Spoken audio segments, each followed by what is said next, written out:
What sound experience would you like today? I'll have the fantasy pack. Good choice.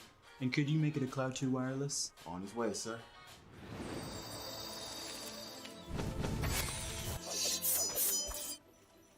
Sounds amazing.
What is going on, everybody, and welcome back. I hope you missed this handsome face because I am not going anywhere until the end of the night, but this time I am joined by Go Ask Alice once again. We worked together last week, brought the heat as always, and now we are ready to watch Sac State's green team go up against CSUDH, which that's actually the short version of their name. Yeah, so we are... Yeah, go ahead, please. I was like super excited to see both of these teams face off. Dominguez Hills is currently 2-1 on the leaderboard, whereas Sac State is 1-2, so they have a little bit to prove. So I'm excited to see how these two teams match up tonight. Yeah, 2-1, 1-2. The scores don't get much better than a palindrome, so both of them looking to bring the heat in as many ways as possible. And that first map, you know it, you love it, we can't get rid of it. It's going to be Ascent, which is a map we are super familiar with. I believe we're going to be having Sac State, I think. They are on attack first, and I believe that puts CSUDH, which that will always be a mouthful. They're going to start on the defense. And you know what, guys? I'm wrong all the time. We've got Sac State on the defense, and we've got CSUDH on that offense. I always get mixed up because the lobby is flipped in the end game, so you'll have to forgive me for that. But either way, I mean, Valorant, I say it all the time, it's a defensive-sided game, so you really want to have a great defense. If you're starting on defense, that's when we really start to see a lot more use of Cypher early on. If you start on the offense, people tend to go more for the Killjoys. So do you think realistically Killjoy is going to always be better than Cypher, or do you think that's much more of a toss-up that people get? I like seeing Cypher on maps specifically like Bind, where you play a lot of the rotation game, right? Because if you're playing Killjoy and you do rotate early, your utility stops being useful. Whereas if you're playing a Cypher, you're able to leave the site and your utility gets to stay up and gets to still provide your team information, even if you don't have a player on the site. So I think that's one advantage that Cypher has. On a map like Ascent, we do see a lot of Killjoys because usually they're either anchoring onto their site on defense and then just rotating all of their utility out. So it'll be exciting to see what these two teams decide to pick up on their first map, which is going to be Ascent. Yeah, it's definitely going to be interesting to see what comes out. We saw a couple of unusual matchups there. We saw a lot of Breach in that last game. We saw a little bit of Brimstone as well, who we see him a little bit more than Breach. But to see them both in the same team was something fascinating. So definitely not what I expected to see. And I think realistically on Ascent, we're probably going to see a lot of Jet. We see her a lot in this map. Maybe Jet's kind of the only one that I'm really confident in saying. We'll probably see an Omen as well, perhaps a Phoenix, but of course that comes down to comfortability at that point. Yeah, I'm expecting to see some Sovas as well. I think Sova on Ascent provides so much useful information for the team, especially because the map is so large. Being able to use those owl drones and those recon darts to get information about where the team is and try to know before the rotates happen where they're going to rotate, I think is so huge. So I really want to see a Sova on at least one of these teams on Ascent.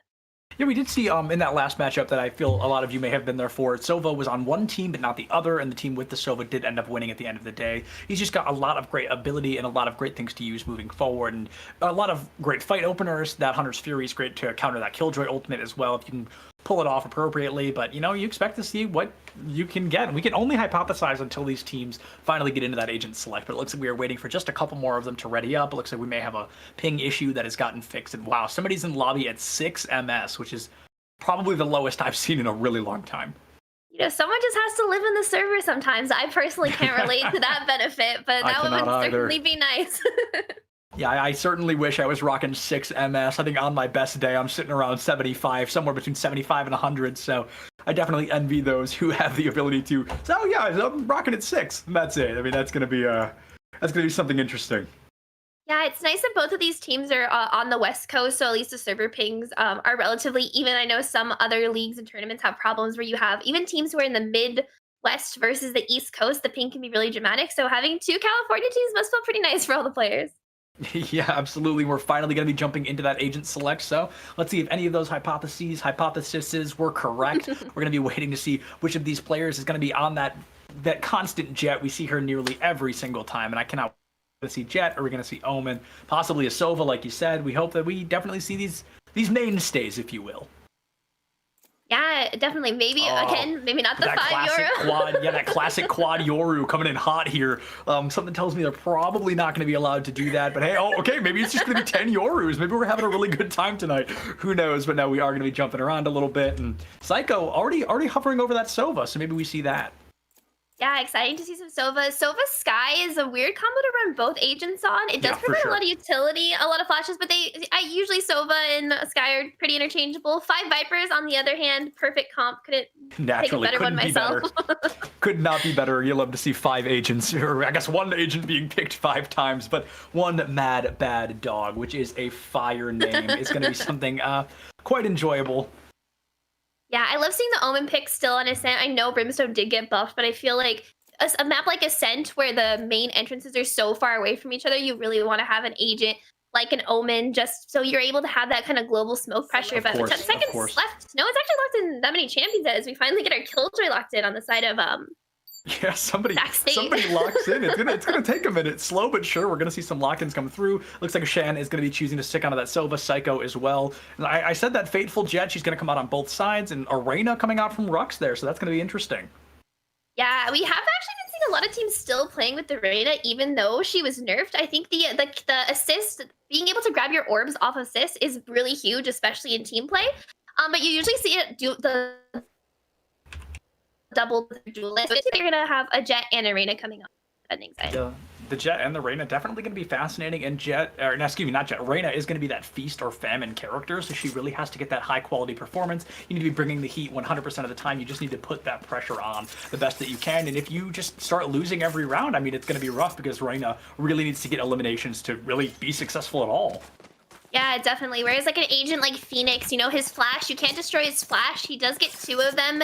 He's a little less high risk, and maybe in that point a little, less high reward. But I do love seeing the Phoenix, especially on Ascent. There's a lot of tight corners that you can flash around, so it'll be exciting to see exactly what Dominguez Hills does on this attack side. Yeah, absolutely. I think, like you said, Phoenix with that flash is going to be great. The curveballs in particular are huge, because we definitely see a lot of great pressure. The flashes on those tight corners, like you said, can make or break a fight. So now you just got to hope that the pressure comes out appropriately. He doesn't commit those curveballs maybe a little bit too early. But Darian with an immediate paranoia, that's a bold choice. Yeah, not exactly sure about that one, but it looks like there is going to be a one-way going onto this A main, so it's going to get a little more difficult to push him, but they're going to push their one-way anyway, and Quiz is going to punish them for it.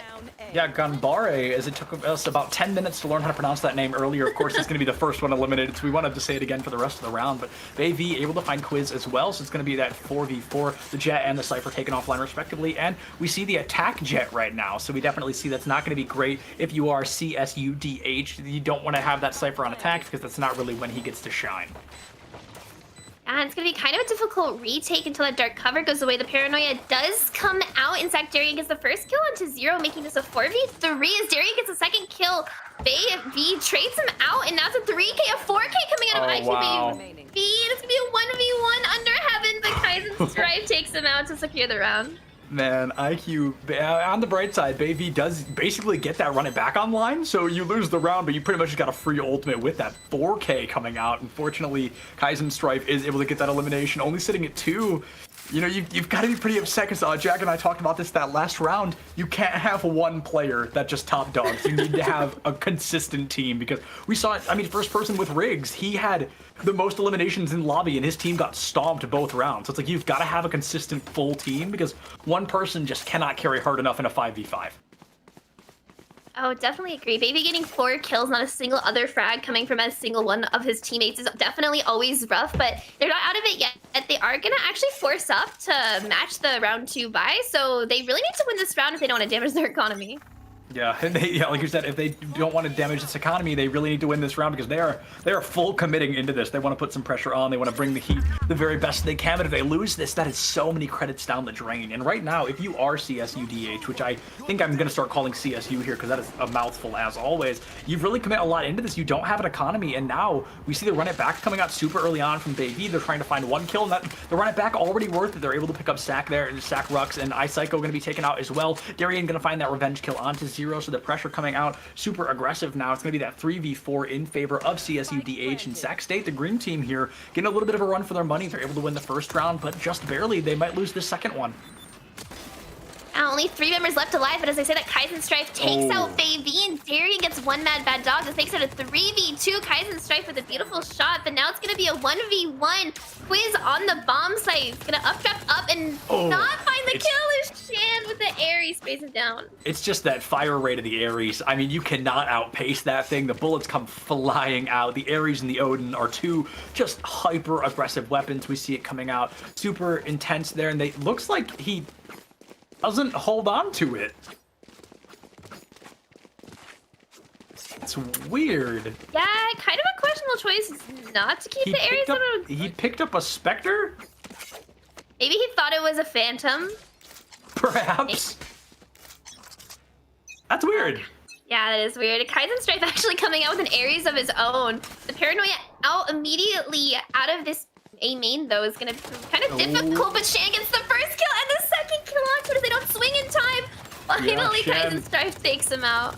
Shen with that first and second blood. Kaizen Strife gets to use that Ares, going to put a little bit of pressure out, but I mean, a 2-for-1 trade, that's obviously going to be great for the team that finds 2 eliminations. And Bae-V still alive, tied for top fragger in lobby with Kaizen Strife and Shan, who all have 5 eliminations across the board. Now the pressure coming out from these 2, I mean, it's gonna be better if you are CSUDH because now you are in a little bit more consistent of a play style here, and as you find Psycho, Kaizen Strife able to take out that elimination as well. Sac State's Darian, the last one left alive, a 1v3, and IQ Bae-V just getting every single elimination they need.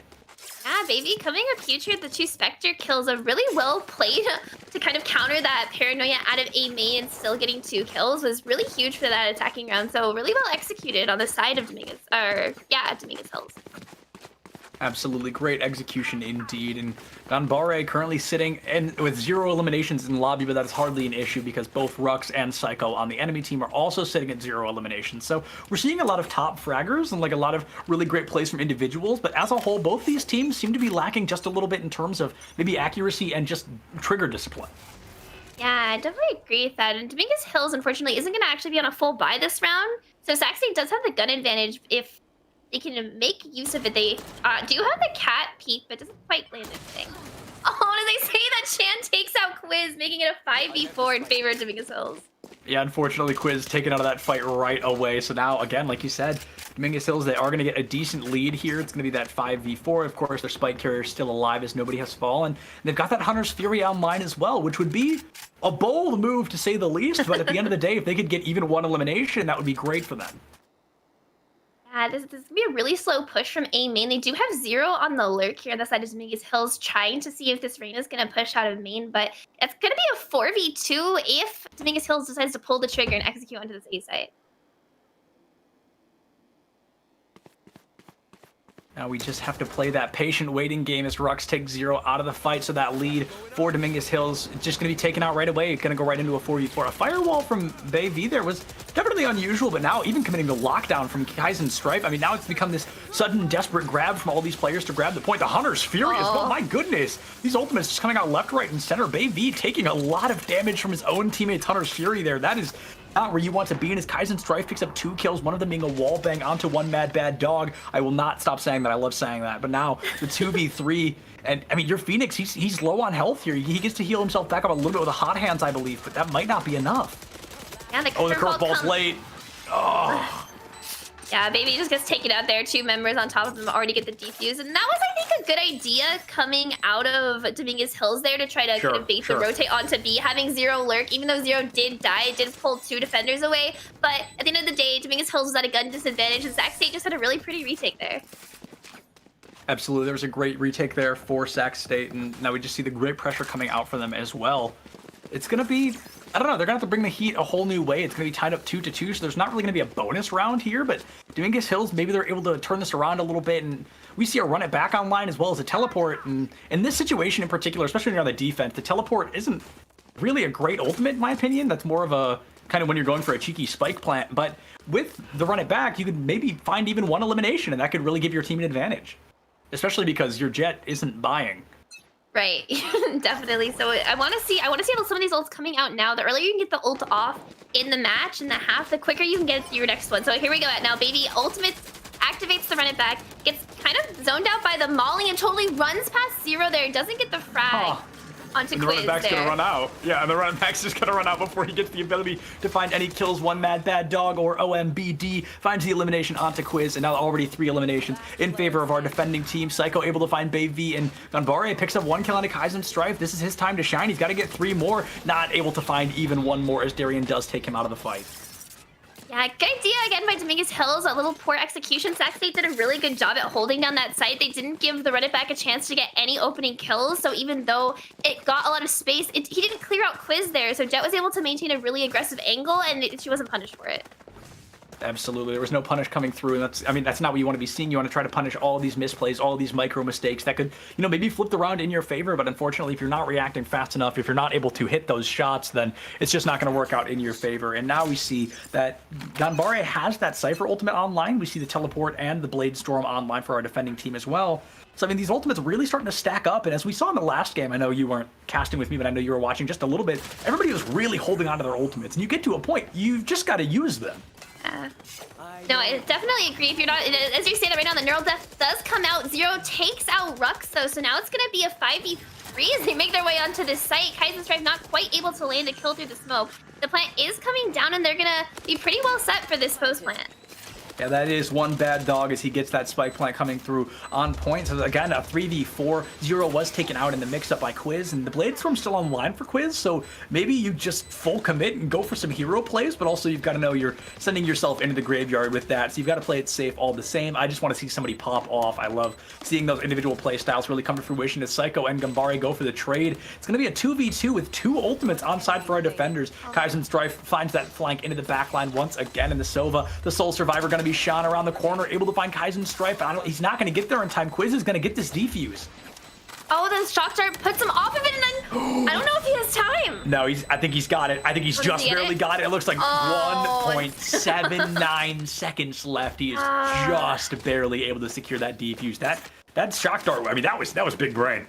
Yeah, valiant attempt there by Shan to kind of just like stall out the defuse. Unfortunately for him, Quiz did get the bomb already halfway and wasn't quite able to get it, but it was a really good try, especially Dominguez Hills was on a kind of a half buy there. Most of them had Stingers or SMGs. Yeah, the Stingers and the SMGs were definitely some choices that were made. And now Quiz, the Jet with the operator, I say this all the time, is that Jet, she's exactly who you want to have that operator. You want her to have that operator and use it efficiently, try to dash in or get a kill and dash out. So use that mobility to the best of her ability. And now patiently waiting on B to only find out that nobody will be there for quite a while. Yeah, always the worst when you post up on the op and no one goes to your site. But it looks like they're gonna do a mid to A push right now from Dominguez Hills. I want to make sure that they don't dry peek these corners going into tree. It's always a scary angle to peek. They do curveball out, but Reyna's holding pretty deep into tree there. They're gonna spray the smoke. We're not gonna quite find anything for it. Yeah, it looks like they're not going to be able to find anything quite yet. Shan going to be taken out with that wall bang, or as I always like to call it, the floor bang, because you are technically standing, you know, through the floor or through the ceiling there. Shan is going to be able to find that spike plant as well, so it's going to be great for these attackers once again. They're currently down by 2, and every time they get to this point, they do a great job. They maybe find one elimination, and then pretty much Kaizen Strife just rolls up and just takes out the rest of the team. Like, it really comes down to some moves of desperation, but IQ Bay really trying to find a victory here and make the score 3-4, trying to take something out. Gunbare and Kaizen Strife again. I mean, I can't say it enough. Kaizen Strife, the name all over the board. I think they are going to end up losing this round. Yeah, because they were critical condition. But I mean, again, finds a 3K in that matchup. Currently sitting in lobby with 14 eliminations. That's the most by 3. IQ Bay V has 11. Kaizen Stripe always being forced to play retake on this Killjoy. They've been playing B side this whole game, and they've never once gone B. But as you can see now, as I'm saying that, obviously Kaizen Stripe can hear me and is moving on to the A side. But despite the fact that he's been playing retake this whole game, getting 14 frags on such a defensive and supportive based character like Killjoy is pretty incredible. Also, I mean, 14 frags, and we're only on round 8. So I mean, that is a very consistent gameplay. I mean, that is something to behold. Hold on, I'm gonna do some quick math here. So there were 40 eliminations available in these past rounds, and we've seen Kaizen Strafe get 14 of them. So that is pretty crazy.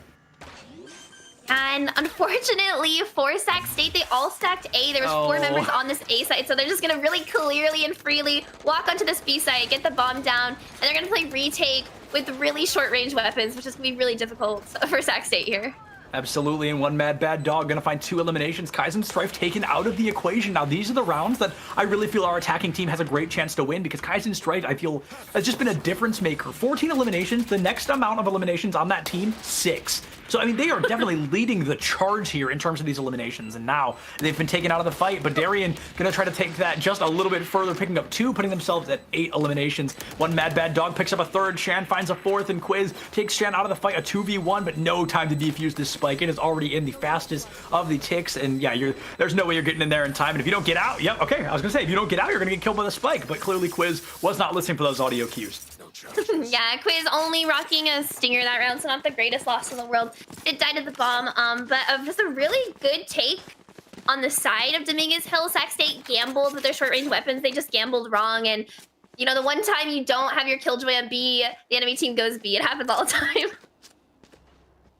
Yeah, I mean, we're gonna be tied up again. Like, this is gonna be great. This is a lot better than the game we watched last matchup. Those were not necessarily close. We were looking at 13-7 and 13-4, I think, at one point. So these are already looking a little bit closer, 4-4. If either of these teams can win 3 matches, then they can have a majority going into halftime. They can have that advantage. But if both of these teams just win 2 more, we only have 4 remaining until halftime. If both of these teams can win 2 more, then we're gonna be tied up into halftime as well. So that, you know, that predicts an overtime unless one of these teams really starts to frag and pop off. No, definitely, you know, Ready Dominguez Hills has the plant, not a single member on the defense instead, though, so it's going to be a 5v5 retake on the side of Sac State, and they have pretty good positions. The Trip is going to catch this Omen, I think, on the flank, unless he TPs over it, so it might be a little bit of a giveaway of his positioning. Absolutely, Gambare playing patiently, waiting for someone to walk through this door, but playing patient enough to not get his head taken off in the process. This is probably the longest we've gone. Okay, never mind. I was going to say this is the longest we've gone without bloodshed, but Shan is going to be able to find Darien in the mix-up. We see Kaizen Stripe again dropping from heaven. They're able to take out Gambare. One mad bad dog able to find Psycho as well. Quiz and Rux going to find 2 eliminations, so it is a 3v2 in favor of our defending team once again. Kaizen Stripe is still alive. You've got to get rid of this Killjoy, and Shan able to find 1. It looks like it's almost 2. Quiz, oh, the spike. It's again. Guys, listen for the audio cues. You're killing me. A beautiful Hunter's Furies by Shan. Phenomenal. They were trying to just stick the bomb. They got it halfway, and I think Reno was so close into actually getting that defuse, and the Hunter's Furies just barely killed Reno. Really well ultimate.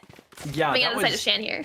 The ultimate there was 10 out of 10, to say the least. You keep them off point just long enough for the defuse to not come out. They don't even have time to run at that point. They were full committed to that defuse. They don't get out, and it was nothing short of a disaster. Shan keeping the fight alive. They're giving themselves an advantage 5-4. Yeah, Kyphin Strife now only a sheriff in hand. They are on another save round, so this round is going to be really difficult for them to hold on. And Kyphin Strife gets tagged out by the Owl Drone. Oh, now we know, but that hardly matters. Kaizen Strife with the headshot onto Bay V. Gunbare gonna find not one, but two. Kaizen Strife again taken out, and all of a sudden, I think this is gonna be a round for our attackers to take. 4v2 retake with the Marshall. Not the easiest rounds to win if you're Sac State right now. Yeah, CSUDH or Dominguez Hills, they are going to have that advantage in terms of numbers and points. They've got the operator online once again, but Quiz not necessarily putting in the work quite yet. Gonna miss the quick scope, commit to the classic, and with the help of Psycho, able to take out one mad bad dog. But now they are a little bit stuck in the gate there. Gambare finding another kill. Quiz not able to do it, so yeah, we once again just see CSUDH. I gotta get used to calling them something else, but it's just, I don't know, I feel like it rolls off the tongue. Dominguez Hills, yeah, that's fun to say as well, but you guys know I'm a fan of the dramatics, so I'm probably gonna stick up with CSUDH. But Sac State, they are really starting to slip a little bit. One more round for Dominguez Hills here, and they have that majority in halftime. Yeah, luckily on the side of Sac State, you do see a full gun round coming out. We even see the operator in the hands of Quiz, so hopefully they're able to kind of slow down this push. But CSUDH is just, their attack side has been so strong so far. They've been executing really well, and they've been really getting frags and taking sites. So I'm really impressed with what we're seeing from them so far. Kicking frags and taking, I don't know, guys. I was trying to do something that didn't work. Cut me some slack. We'll figure it out down the road. It's midnight here for me, so give me a little bit of breathing room. But the Quiz now with that operator, like you said, hopefully somebody's going to be down the site, but it looks like they're going to be holding around A, I believe. Yeah, and Zero going to be pushing into B. Actually, a majority of our attacking team going to be pushing into B, and Kaizen Strife still alive. You've just got to get rid of him. IQ Bay is going to be able to find iPsycho, so going to go toe-to-toe once again. A very small lead for Sac State in terms of numbers here, but Kaizen Strife takes a lot of damage, just really able to get rid of one mad bad dog, and all of a sudden, you know, this could be another round lost for for CSUDH. Oh, as I say it, they're gonna tie it up. I'm jinxing this like crazy.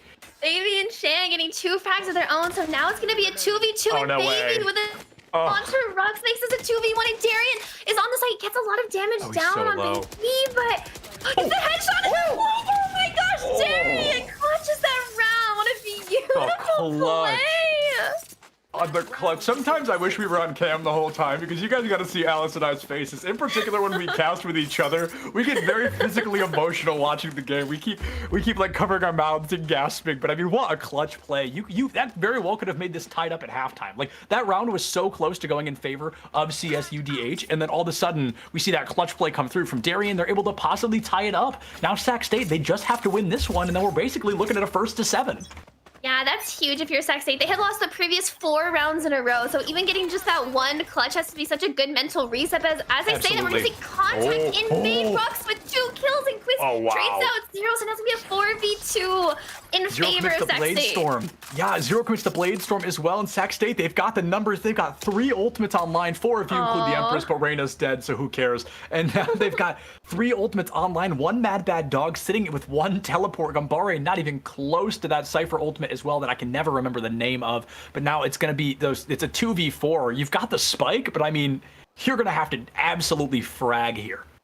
Yeah, or Sac State's going to have to misplay. We saw them almost misplay that 4v2, just taking really sloppy gunfights. So if they could somehow isolate them, they don't want to take trades here. They really need to isolate each one of these players to try to take them out, but... Omen's going to ult right onto the site. It's going to get canceled by the jet, but at least they got info. Yeah, that info is hardly going to matter. That teleport maybe down the drain here. Gambare is going to be taken offline. So now 1 mad bad dog. He's got to be real mad here. He's going to be mad enough to make himself bulletproof, because the heat coming out is going to be a lot of bullets. He's already taken a little bit of damage as well. He's got the spike. He's got 30 seconds. I feel like maybe it's just not going to work for him. Yeah, I think he's going to run all the way through spawn onto this B site, but he's going to run to this Killjoy utility. Like, Kaizen Strife is playing in this mid position, so all of her utility will still be active even if she's not on the bomb site. She's gonna run directly into Kaizen Strife's crosshair. Yeah, I don't think this is gonna work out for 1 mad bad dog quite like we wanted. Yeah, Kaizen Strife literally just waiting for that to happen. I mean, that was mildly a disaster there, but that really does tie it up into halftime. So it all comes back to Darian getting that clutch play, getting that 3K at the end of it, was able to secure that round and give themselves a tie-up. Now we're just looking at a reset 1st to 7. Yeah, really well played of both teams tying it up. But look at Kaizen Strife on this defense getting 20 kills. I think Killjoy tends to be a little less effective on the attacking side due to the nature of her kit. But if Kaizen Strife can keep it up and the rest of his team can kind of carry their weight, they have a good chance of winning this. Yeah, no, I definitely do not disagree with that. I think they've got a pretty good chance at winning this. It's going to be a little bit of a toss-up, but Dominguez Hills here, they've got the pressure to bring appropriately, and this is top quality gameplay, folks. If you've never seen an Omen spray a wall and teabag, I mean, this is your opportunity to get a good look, because that is all we are looking at for the time being until this gate opens up. And honestly, to me, the pistol round is quite boring because nobody can really do much. You know, it's not like you can buy a full kit. It's not like you can use an ultimate or any of your abilities. So now we just play that patient long game. It looks like we're not going to see any kind of buys coming through in terms of weaponry from Dominguez Hills. It looks like they're going to choose to all use classics, and it's working out already a little bit for them. Yeah, 3 kills going the way so far of Dominguez State, and Baby getting the next frag. Dominguez Hills is looking really strong here. The last member left alive, Darian, gets 1, but can't quite get more than that. And that's the first round going to Dominguez Hills. Yeah, Darian can only clutch so many times, you know, so he's not able to do that every time he's the last one left alive. And like you said, round 1 after halftime, gonna go for Dominguez Hills. They bring the heat, they bring the pressure, they put themselves up by 1, and now, you know, we see Sac State crumble a little bit, but last time they were down, they were able to bring it back and tie it up. Yeah, Sac State here opting not to do the force counter buy into round 2, which is what we see most teams do after the Stinger nerfs. We tend to see them just save for this 3rd round, so they are going to be playing at a disadvantage here. So hopefully, if you're Dominguez Hills, you can easily convert upon this round because they're going to have guns next round. Absolutely. We can talk about that bonus round as well, because if you decide to go for low buys in the first 2 rounds, and if you're able to win them, you can then prevent that bonus round, which is usually just a guaranteed round for whichever team may be down. And now we see, you know, we're going to see very short buys from both teams. They're going to be an immediate trade. LMBD going to be taken out as well as Quiz, so it's going to be that Omen and that Jet. Kaizen Strife, however, is going to be gone, and as I keep saying it, folks, when Kaizen Strife falls, that's really when I want to give that advantage to Dominguez Hills. Shan gets Psycho, but does get traded out. It's going to be a 2v1. Rux gets the frag onto 0. It's going to be a 1v1. Rux member getting the bomb down onto site. Is it going to be Rux with the 4K here? Gumbari going to go for the rotation into heaven, but it looks like he's going to turn around with the flank, just waiting around the corner and cannot pull the trigger fast enough. Rux with the 4K and another clutch coming out from Sac State's green team. Yeah, and that means Sac State won the anti-eco round, which means they're going to be able to keep the Spectre, buy rifles, and Dominguez Hills is not going to have enough money to do any of that. Yeah, they're going to buy, like, maybe a couple of small weapons. Like, they're really going to go for a couple things. It looks like we might just see a bunch of classics come out. They're going to go for a dry round of their own, a very short buy. We see IQ Bayv going, oh, just kidding. I was going to say going for full shields, but he immediately switched that back. Going to be committing to a Spectre, however. So a couple, oh, just kidding. You know what? I'm going to stop talking. But 4 Spectres coming out from the side of Sac State, and now Bayv committing onto that Sheriff. So that's definitely something to watch out for. OMBD with that Frenzy as well. So they've got some decent gunfire rates here, but overall, I mean, this definitely goes in favor of Sac State in terms of fire rate. Yeah, Sac State has the advantage here. They're creeping into this mid, not really detected by anything so far. Rux holding for this flank, doesn't quite get a headshot down, and Zero's just gonna run away with some info that he gathered. Change of plans. They're gonna rotate around the back, try to figure things out, and get it all figured out for them per the usual. Again, we're looking at a really slow round. I feel a lot of people maybe are rotating. We see the Jet rotating around. She's about to walk into a 3v1, has absolutely no idea. It's just going to get lit up like a Christmas tree. Quiz going to take 0 out there. That's going to be an immediate 5v4. They're going to be a little bit more confident. Looks like they might run into this Omen on A as well. One Mad Bad Dog protecting A seemingly with his life with the help of Bayv in heaven there. And a lot of uncertainty coming out from Sac State for the time being. We're just seeing a lot of like half rotations and then they bail out before the full commit. But now that slow rotation back onto A, it looks like they may have decided. Yeah, Kaizen Strife, I think, drawing a lot of pressure here with the Sheriff, trying to prevent the rotate. First headshot onto Gunbari and gets a lot of damage down on the sofa, gets the shot through the wall, and that's 2 kills from Kaizen Strife on this lurk. Yeah, Kaizen Strife, it's a lurk and it pays off seemingly every single time. Something about this Killjoy player, just top kills in lobby, 23, next in line is 18, and that's IQ Bayv. Neither of those are a surprise to find out they are the top fraggers, but I mean, it's just Kaizen Strife has their name written all over this game. Yeah, Kaizen Strife, despite being outgunned, getting the 2 kills on a 2v1 lurk is just, you can't ask for anything more from your Killjoy who's lurking, nothing else. That's all you get. Yeah, you really cannot ask your Killjoy to do more than that. Find those eliminations, and now we're seeing a full buy from both sides. Of course, it's going to impact Dominguez Hills just a little bit more as they don't have nearly as many credits. And Sac State, they get to buy this, and they've got some credits. Rux in particular sitting around 5,000, everybody else on the lower side. But, you know, they can definitely afford another round if things go south here. It's a little slowly, just trying to gather some info. Baby's sitting in the smoke. It's going to go away in a couple of seconds. Yeah, I was gonna say, he might want to get out of there because he's sitting duck just standing there waiting for that to dissipate. Luckily, nobody had their sights trained on that smoke, and now it's going to be a Phoenix and a Jet versus 3. That Owl drone taken out straight away. So Shan able to get a little bit of recon. He knows where the people may be now, but I don't know. They're pushing into a 2v3, and Baby is going to have to get... maybe even going to commit a hot hands here. That would be quite the interesting play. We see a slow rotation in the back line. Looks like a Psycho may be rotating all the way around to B, but again, he might do that thing that they keep doing where they just recommit back to A. I don't know why people keep doing that. A curveball from Bay V maybe, but looks like it's not going to be able to hit anybody as nobody is there. Ruxy is going to find Bay V, however, one bad Mad Dog able to take out Quiz, but it's going to be taken out by Darian immediately after. Zero picks up Psycho, so the spike has been dropped as well. Yeah, great fries command of Zero, but Kaizen's Stride kills him through the smoke, and Rux gets Gambari, and that's another round going to the side of Sac State on this attacking. It is just Kaizen Strife's world, and we are living in it right now. I mean, it is just, that's 3 rounds in a row that I feel the round has been won because of Kaizen Strife. We're looking at a minimum of, what, 4 more rounds? So I think realistically, Kaizen Strife might drop a 30 bomb. So we're currently sitting at 25 eliminations, so we might see a 30 bomb come out here because they've already got 25, next in lobby's 18. So if Bay V really pops off, I mean, we can see 2 30 bombs in one game, which is incredibly unlikely, but with the way Bay V played in the first half, I mean, it feels possible. The amount of pressure Kaizen Strife is pulling on Dominguez Hill's defense, because they're sending 3 of their attackers onto A, leaving 1 B main and drawing at least one, if not 2 defenders.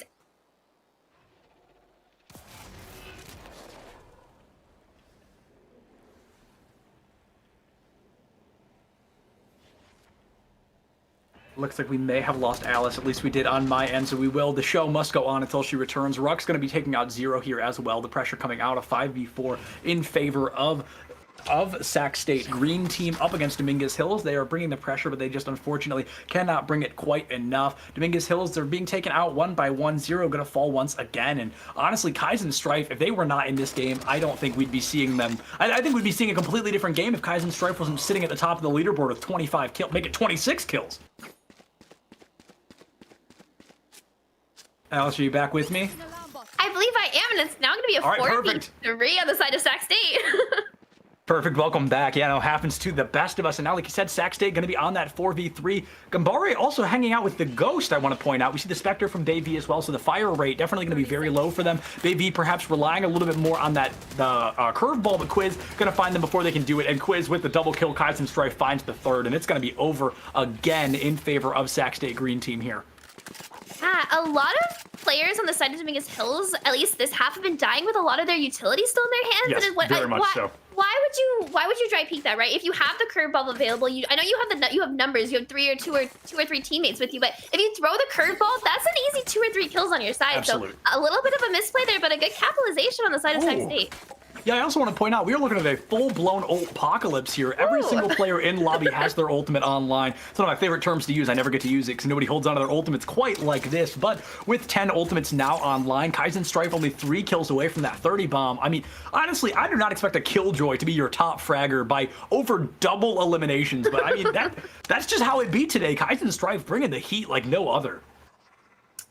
Sac State's just really out-rotating Dominguez Hills here. They haven't been able to have a good counter. They did try to switch Cypher onto this A site, having Sova, another information-based agent, play on B, but you just can't ego peek Kaizen Strife right now. If you're Dominguez Hills, you need to be setting up crossfires, or he's just going to keep picking you guys off 1 by 1. Yeah, very much so. And honestly, I talked about this a lot with Jag in our last game.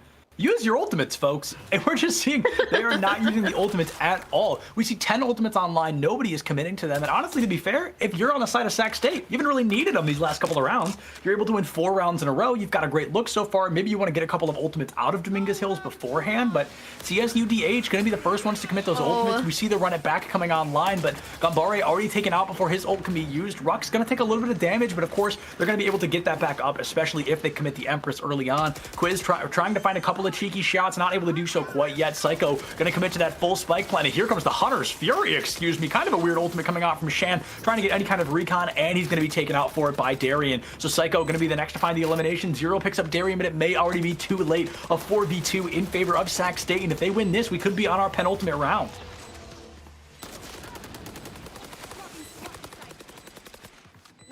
Oh wait, I didn't even know the Killjoy ultimate came out. My goodness, so many ultimates came flying out that the Kaizen Strife was able to commit the lockdown there in the Madness. And honestly, 27 eliminations, currently sitting at 0 for the round, so I would love to see them get it soon. And it looks like Dominguez Hill's just going to save here, which is going to put them on... They're going to be down 4 or 5 rounds.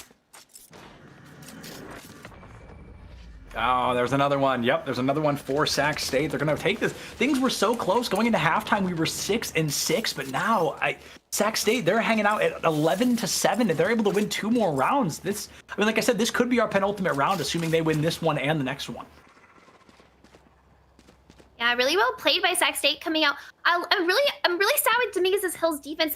You talked about them not using their ultimates or using them late. We saw a lot of their utility coming out really late in this retake. Like the Hunter's Fury came out after the bomb had already been planted. So if you're going to use the Hunter's Fury to delay the plant, you have to do it before the plant goes down, or else you're just wasting an ultimate. Yeah, very much losing so. a lot of time. Yeah, very much so. And we saw that, we saw that Hunter's Fury come out a little bit late. Like I said, that was a bit of a weird choice coming out from Shan. They also don't point it anywhere near where the spike is normally planted. So maybe just looking for a cheeky elimination, a bit of a recon, but it definitely did not work out. Baby trying to get some eliminations, able to find Darian. So this is the first time in a long time Dominguez Hills has had that numbers advantage. They've got the 4v5, but of course that is super easy to get rid of. Just 1 kill in favor of Sac State would tie things up once again. Shan gonna be giving up a little bit, but does not matter. One mad bad dog with a great paranoia, able to take out Kaizen Strife. And y'all, I can't say it enough. We keep seeing this. Every time Kaizen Strife falls, that's a round that usually ends in favor of Dominguez Hills. Yeah, Dominguez Hill's getting 2 really important opening frags here. This is going to be their round to lose. They have a 5v3 retake, and if Zero can get some damage done on Quiz, it doesn't look like he's going to be able to. Yeah, Quiz trying to do a little bit of anything here, going to drop into hell, try to find some value as much as they can. A 3v5. The spike has been planted, so like this is doable by all means, especially if the Empress is going to be committed, but no, Rux is going to fall beforehand. Quiz is going to be able to find one, Psycho finds another, and Psycho cleaning house with that double kill. The spike already ticking crazy fast, and wow, Quiz with the lucky guess, able to know that one mad bad dog was found in that corner near the spike. And Spike, luckily enough, is not going to go off because they both would have lost some kits there. But luckily enough, it is going to end in favor of Sac State, and we now are on what could possibly be that final round of Ascent. Guys, Hills, look at their economy. A couple of players using light shields, a couple of them using specters, and it's going to be so hard for them to win this round. Yeah, they're going to have to. I mean, we're going to have to see a frag like no other. Now, I want to point out, Baby not going to drop a 30 bomb here, but they were able to get to 20 eliminations. And if Sac State wins and Kaizen Strife is still sitting at 27, I will be a very sad man. But 27 eliminations is nothing to shy away from. Better than I could do any day of the week. So definitely can't talk too much smack on that. Kaizen Strife now being paranoid just a bit. Quiz already finding one bad dog, so the weapon does not get to come through to any value. It looks like Kaizen Strife able to find one more. Gonna look for a couple more throws. A grenade overhead. Quiz finding 0. It's already a 2v5, and Darian going for the plant. Kaizen Strife only 2 kills away from wrapping this up. 2 members left alive on the sides of Dominguez Hills, and Kaizen gets the headshot, 29 kills. He needs it. He needs it so bad. IQ Baby, it looks like he's going to be coming down this long shot here. Kaizen Strife wants that 30th kill. They know he's there. Please let this man get the 30 bomb. I want to see it so bad. But it looks like he's not going to peek the corner yet. No!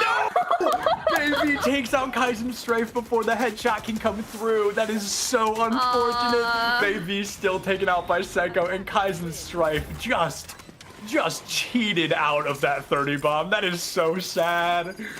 You know, Baby had something to prove. They're the top frag on the enemy team, and though he doesn't emerge victorious, he does take away Kaizen Strife 30 bombs, so something to take home. Sometimes it's not about winning, it's about sending a message, and Baby was able to do just that. Steals that 30 bomb out from underneath Kaizen Strife, unfortunately. So, I mean, honestly, just to take a quick look at these stats, Kaizen Strife sitting 29-13. The next most of eliminations in lobby is 21. So, an 8 elimination lead, the most on his own team. I think next in line is 16, so over almost double what the next player online had. So Kaizen Strife, I said this about halfway through the game, had Kaizen Strife not played that would have been a completely different game. Yeah. All right, it looks like oh, go ahead, please. Awesome. Yeah, thank you guys for watching this game. We're going to come back for game 2, which is going to be on Bind, and we'll see you soon.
What sound experience would you like today? I'll have the fantasy pack. Good choice. And could you make it a Cloud 2 wireless? On his way, sir.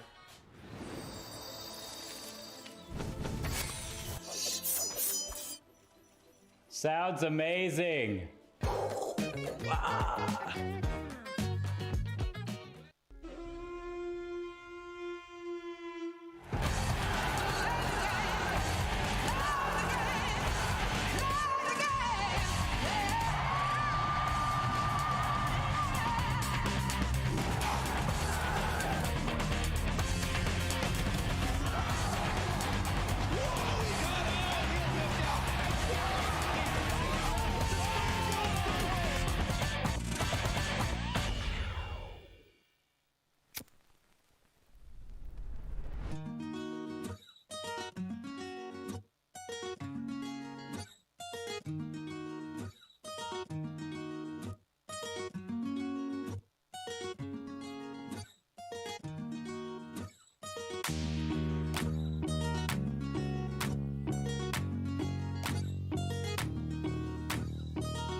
Oops.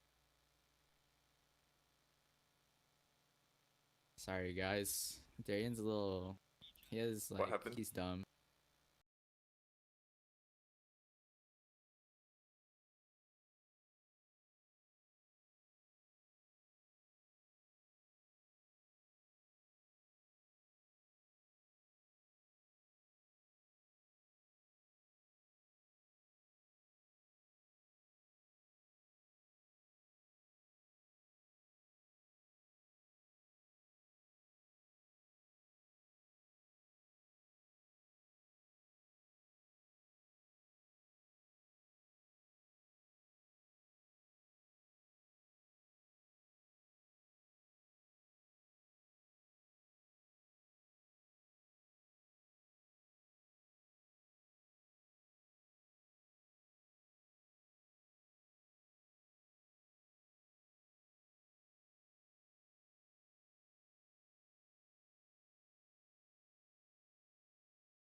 Welcome back, gamers. What is going on? We are going to be jumping into map 2, which I believe is Bind. Correct me if I'm wrong there. It's going to be Sac State Green Team going up against Dominguez Hills. Sac State somehow, some way able to clutch out a victory on that first map. Things were looking a little bit bleak for them starting off, but then they were able to clutch it out. They had a great offense, and they were really able to bring the heat. Yeah, Sac State keeping it tight on their defense, not their strongest side by any means. When they switched over to attack, they just kind of dominated the game. I think they won Very much so. 7 or 8 rounds in a row and just really showed up on that attacking side on Ascent. Yeah, and I believe the score was something around 13-6, 13-7, I believe. Yeah, I think that may be wrong. 13-9, 13-7, same difference at the end of the day. But you know, now we're going to be jumping into our next map, which is going to be Bind, and I'm very excited to see how this goes because I feel this may call for some different compositions. Yeah, Bind is a map, as we talked a little bit about it before, Bind is really rotation focused, right? So you're able to rotate around the map due to the nature of the teleporter super easily, whereas Ascent has to do a lot with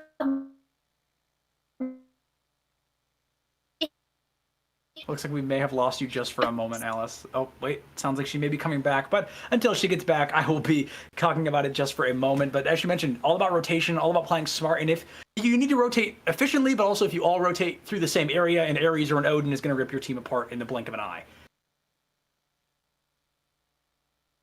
Looks like she may still be suffering just a little bit from that technology, but folks, that is what esports is all about. Unfortunately, you know, sometimes we're in, sometimes we're out, and internet is. Name one good internet service provider. I bet none of us can. Anywho, you know, we are going to be back with these teams in just a couple of moments. We're waiting for some ready ups in the lobby, and the fact that some of the people in this lobby right now, 17 MS, 6 MS, like that. I wish that was me. I wish so badly that was me. I'm sitting over here at like 80 ping on a good day, and they're just like, oh yeah, I'm just, you know, living in the server, as Alice said. I like that a lot. It really does feel like they're living in the server. Yeah, I think I'm back. We were talking a little bit about Bind. Speaking of internet and ping, I really wish I could have 6 ping in Valorant or any Discord. So it'll be exciting to see if we are actually going to see the jet pick, as you were talking about earlier about picks on Bind, because the angles are a lot shorter on Bind, right? We saw 2 jets coming out of Ascent. Bind doesn't have a lot of room for operator play, so it'll be interesting to see if we still see some. Yeah, I definitely would be interested to see what's going to be coming out here.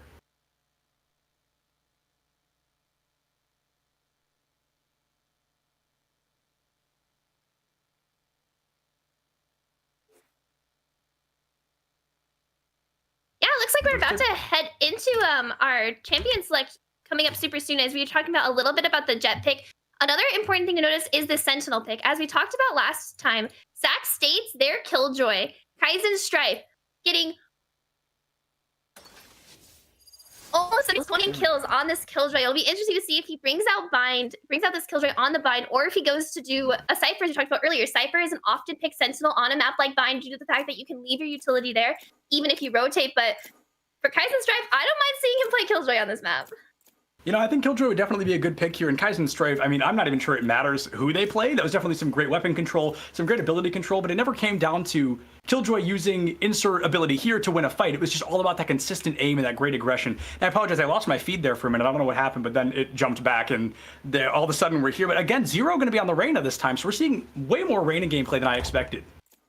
Yeah, Gambari again going to be using the Cypher, and also Kaizen Strife is going to switch to the Cypher themselves. So I'm excited to see exactly how Kaizen Strife's Cypher is going to match Gambari's. Gambari did look pretty strong on the Cypher, even though their defense was lackluster. The good thing about Cypher on Bind is that it's also pretty useful on attack, right? Because you're able to watch out for these flanks and these lurks on the attacking side from the defender. So exciting to see as we go into the second night.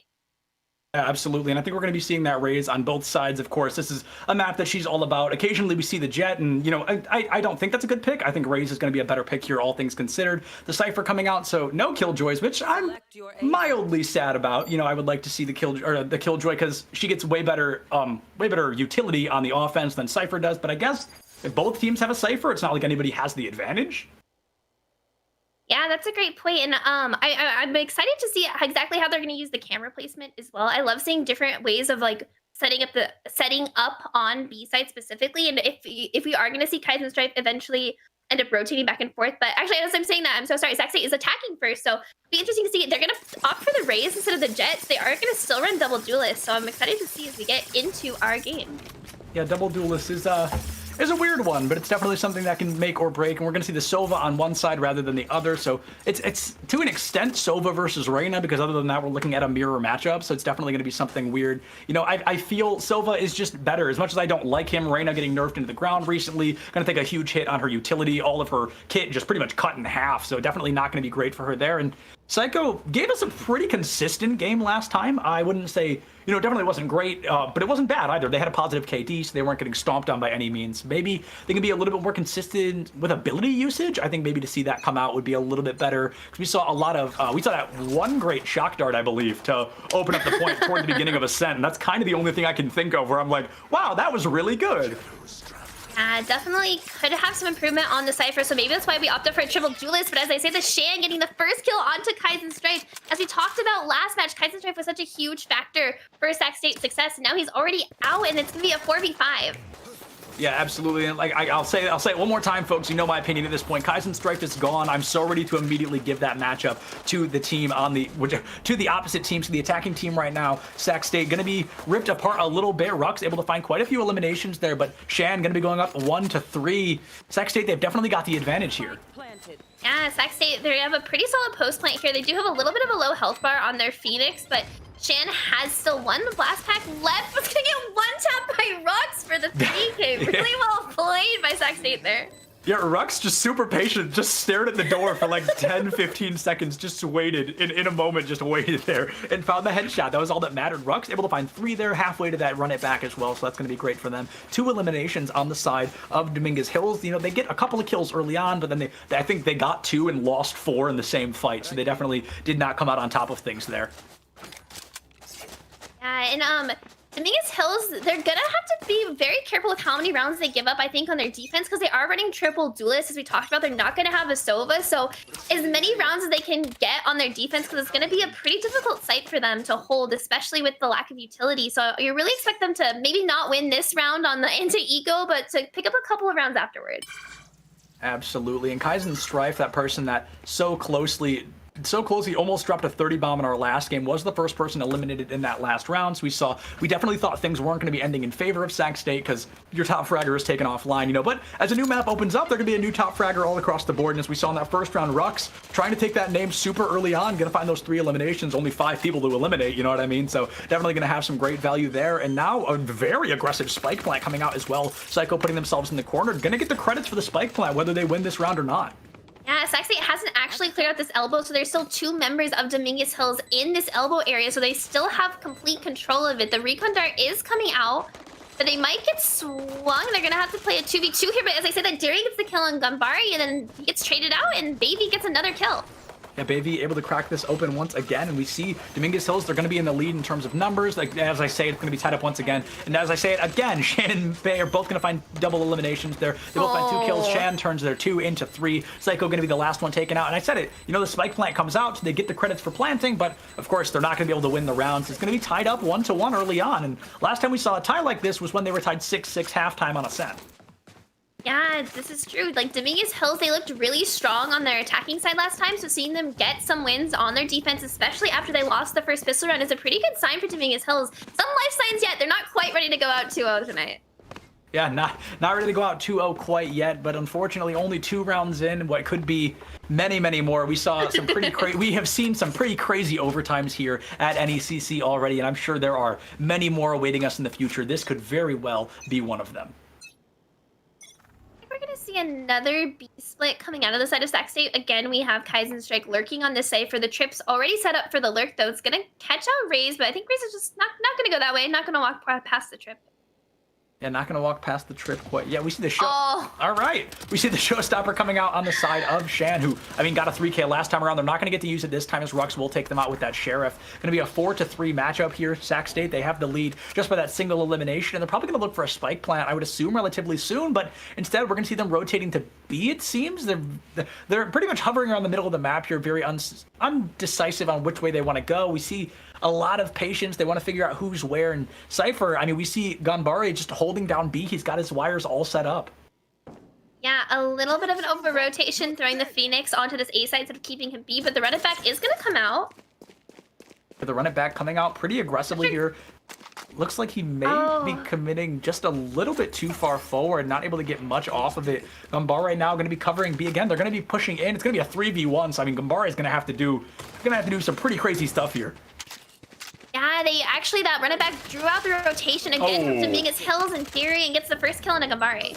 Gambare going to be taken out, so now it's going to be a 2v3 2v3 in favor of Sac State. But Baby, again, I mean, come on, every single round he just seems to be finding this great value. Going to commit a hot hands, heal himself back up, and that doesn't exactly give them the lead. It's just Cypher, Omen, or not Cypher, Phoenix, Omen, and now Rux going to be able to find Baby with a 3K. One Mad Bad Dog finds 1, but he cannot find 2. Rux with the 4, not quite the 5, but still a great look nonetheless. Another round going in favor of Sac State.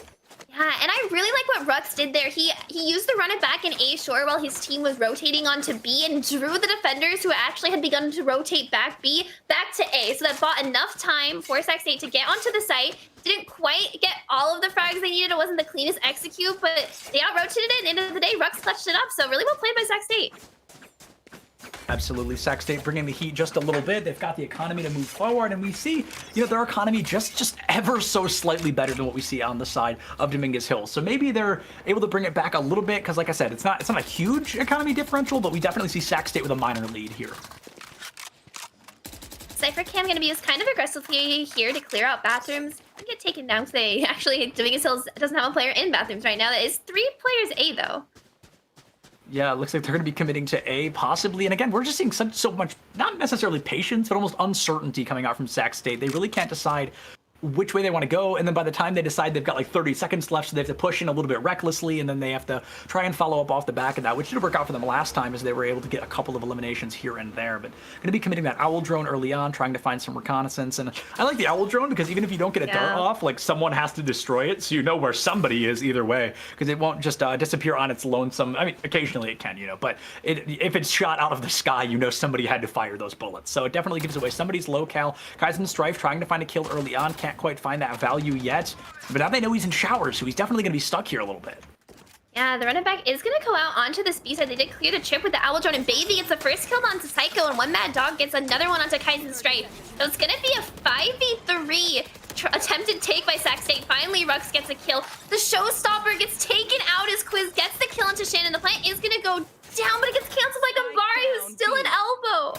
Yeah, Shan cannot be stoked about that. One of my personal favorite sayings, the Showstopper has been stopped there. It was taken offline before it could even get pulled all the way out, and Rux able to find 0. You talked about it right at the beginning, a 5v3 push, and they were almost able to do it, but not quite. We see that Cypher and that Omen staying alive as always. Gambari and one Mad Bad Dog. They're going to tie it up again, so we go from 1-1 to 2-2. Yeah, this game's looking a lot closer than the latter half of Ascended for sure. The defense on the side of Dominguez Hills, to their credit, has been pretty strong. They have been doing these retakes pretty well, and they got the 2 opening frags on the initial execute, so really well played by Dominguez Hills here. We're gonna see the shorty coming out from Darien, and I can only hope that that is the truth, because I love to see the shorty come out. I love when people get eliminations with the shorty. I think it's hysterical. But I mean, hopefully they hold on to it, because they're gonna be going into a short buy round here. They've got a small economy. They could probably buy a couple of guns, but I definitely see what they're trying to go for here. They're trying to do the short buy. If they're able to win this, that'll be nothing short of phenomenal. If they lose it, it's not like they've put too much on the line, and their economy gets reset after this round. Yeah, it definitely makes sense for them to do a save here. Looks like there's gonna be actually 3 members of Dominguez Hills pushing into this 2 people here in bathrooms, and Rux gets 1 kill, 1 Mad Dog gets 2 frags on the other site where the bomb is. So really well played by Dominguez Hills to like kind of push out there and get some map control on this defense side. Absolutely, and Kaizen Strife taken offline. I won't say it again, but y'all know how I feel about those matchups. And now Rux taken offline as well. So that, I mean, they're sitting in the most elims in lobby, sitting at 10 eliminations. So we see they're taken offline. The most eliminations otherwise is 3. So that's going to be Quiz at the top of that leaderboard there. So one Mad Bad Dog sitting at 6. I mean, they're still alive. We see everyone except for Shan alive on the side of Dominguez Hills, and Sac State. I don't know, they're just going to have to change something up. Yeah, it's going to be a little difficult on this round. Only 3 members left alive. They are on a save. I think 2 sheriffs and a ghost coming out. So I think what they're wanting to do here is get some guns out of Dominguez Hills' hands. Maybe get some plant money down. But this round, not the easiest to win for sure. Yeah, definitely not the easiest to win there. But, you know, if there's a will, there's a way. I'm not sure we're going to see that way today because they've got 30 seconds. I don't think... Oh, no, okay, Psycho does have the spike, so at least they've got that online. But pushing into a 4v3 with criminally less firepower, I mean, you are asking to be taken out here, but if somebody's right inside that cloud, Psycho's going to go for the plant 3 feet away from 0, who has no idea that he's there. Almost able to find it, but one Mad Bad Dog picks up Psycho with the 3. There's a world where this turns into an ace, but they're going to play slow, they're going to play careful, and hopefully they're able to find something. But Darien misses so many shots, able to find 1. Quiz finds another. It's going to be a 2v2 again, but both on the side of Sac State, they are in critical condition. The showstopper from Darien, that was a misplay if I've ever seen one. Gonna have that show stopped per the usual. And again, the Omen and the Cypher. I mean, that's the third round in a row, maybe, where they're the reason they win is just those 2 players. One Mad Bad Dog really showing up on this defense side. Again, with Gambari, as you said, always being one of the last members alive, being able to play this retake, really well played. And definitely a misplay from Sac State there. I mean, even though they made the round so much closer than I think it should have had any right to be. Yeah, but absolutely. Using the showstopper there when you're at 20 HP, unlucky. Could maybe have won them a round, but now they're down in ultimate. But luckily, no harm, no foul. It's only 3-2, and they have a full gun round, so this is their round to kind of come back into the game a bit. Absolutely. They really want to try to take this. They held off on that last round and made it way closer than I think either of us expected. Now they get to full buy through this one, so hopefully they're able to turn things around.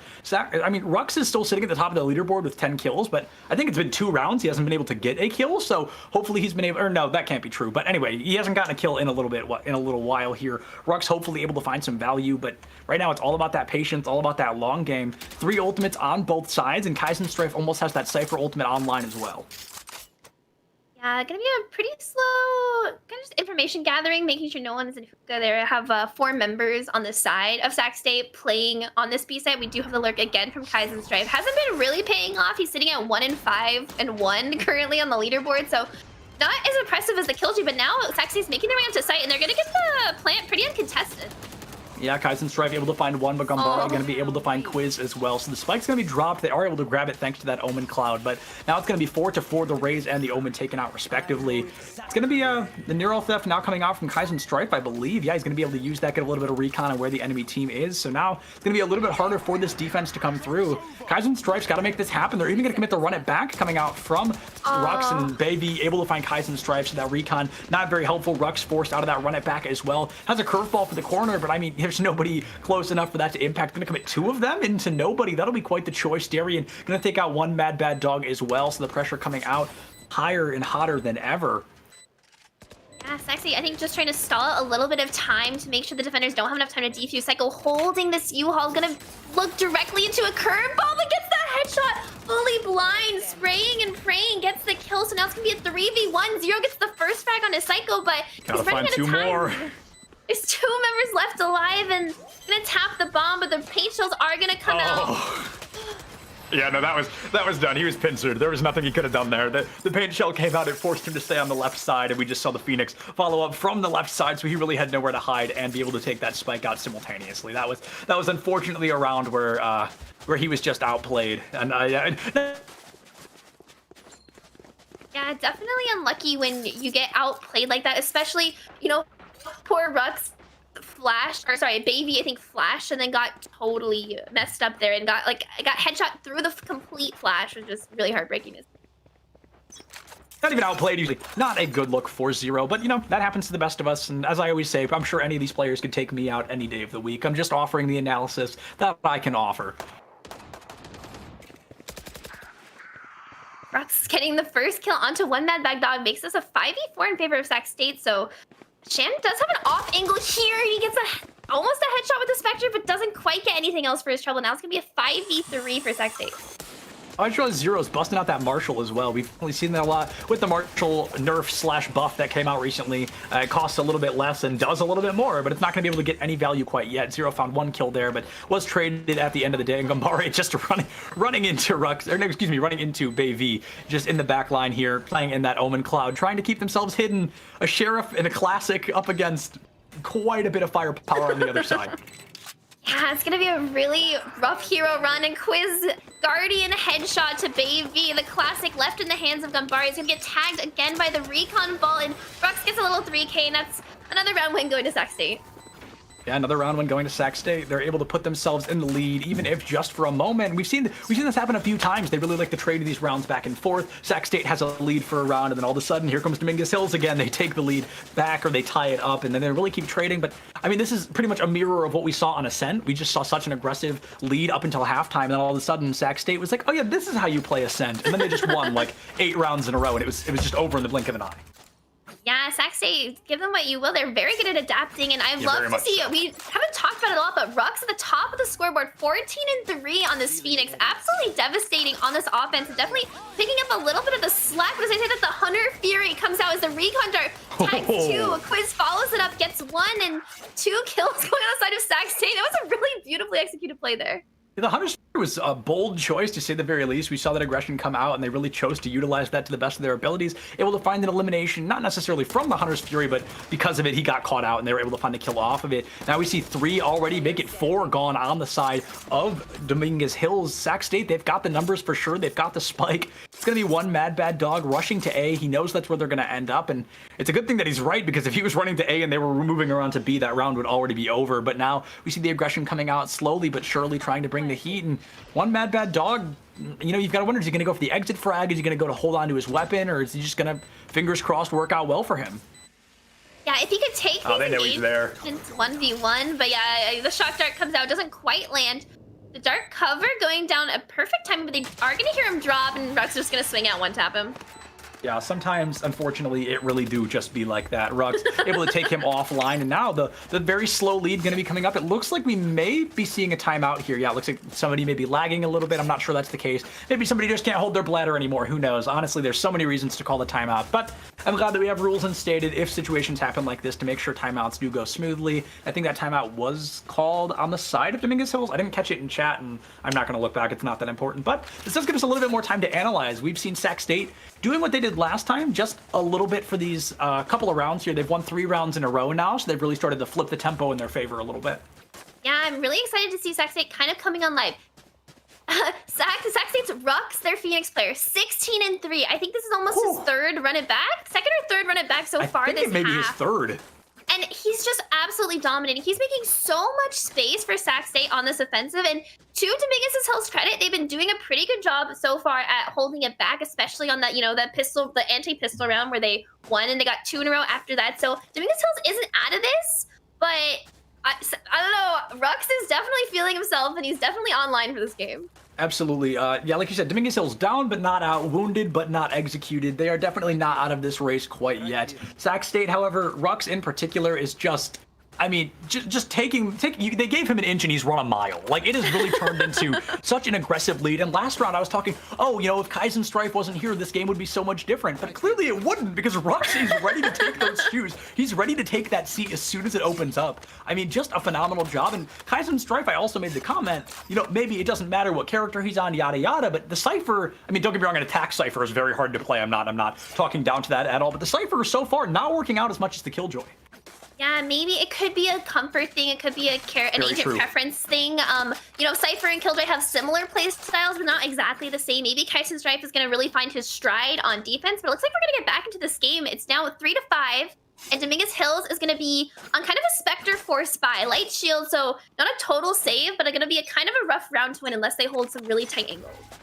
Yeah, they're gonna, like you said, they're gonna have to hold some tight angles to make this work. Psycho trying to go for a similar play like he did with that Hunter's Fury, just a little bit of recon on B. He didn't find anyone, and it still looks like they may choose to rotate A, which is a great call because I think they've learned that Gambare pretty much lives on B. He's usually in the area. He's got his kit set up there, so now they know A may be a little bit easier to take. You could be pushing into a 5v4. And now the spike coming out from Quiz, they're gonna be holding on to it, and Quiz also has the teleport online. So I wouldn't be surprised to see a push into A, even committing a showstopper here, and then he may teleport around to B when everybody leaves, and there it is. Darian Zero just eats the showstopper rocket, and then one Mad Bad Dog able to find Psycho there, and now the pressure coming out once again. A spike plant comes through, so even if they lose the round, which I'm not sure they're going to, they'll have the credits nonetheless. Yeah, the run it back just the last second takes out one Mad Bad Dog who was sitting at 8 HP in U-Haul. So now it's going to be a 4v3 retake for Dominguez Hill. Is going to be pretty difficult for them. Baby does get spotted out in heaven, has a run it back of his own. The Paranoia going to slow down the push a little bit, but Kaizen Strife getting a headshot onto Baby, making this a 4v2. Nightmare's over.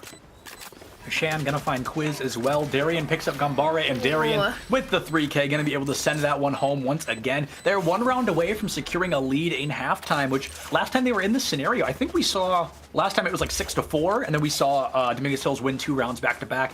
Well, either way, we were drawn at halftime, and if we see Sac State with an advantage in halftime, and then they can pop off even harder on the defense, this round could be, I mean, this game could be over before we know it. Yeah, I think we're going to have to see a little bit of an adaptation coming out of Dominguez Hills right now. We talked about this before on Ascent, the latter half of the match. Their defense wasn't that solid. They weren't really holding crossfires. They were getting picked out, but this game, it just feels like the executes on Sac State are just really strong. They're using their utility really well, so Dominguez Hills has to do something different like that. There you go, pushing out of bathrooms, getting the kill into Kaizen Strife, making it a 5v4 in their favor.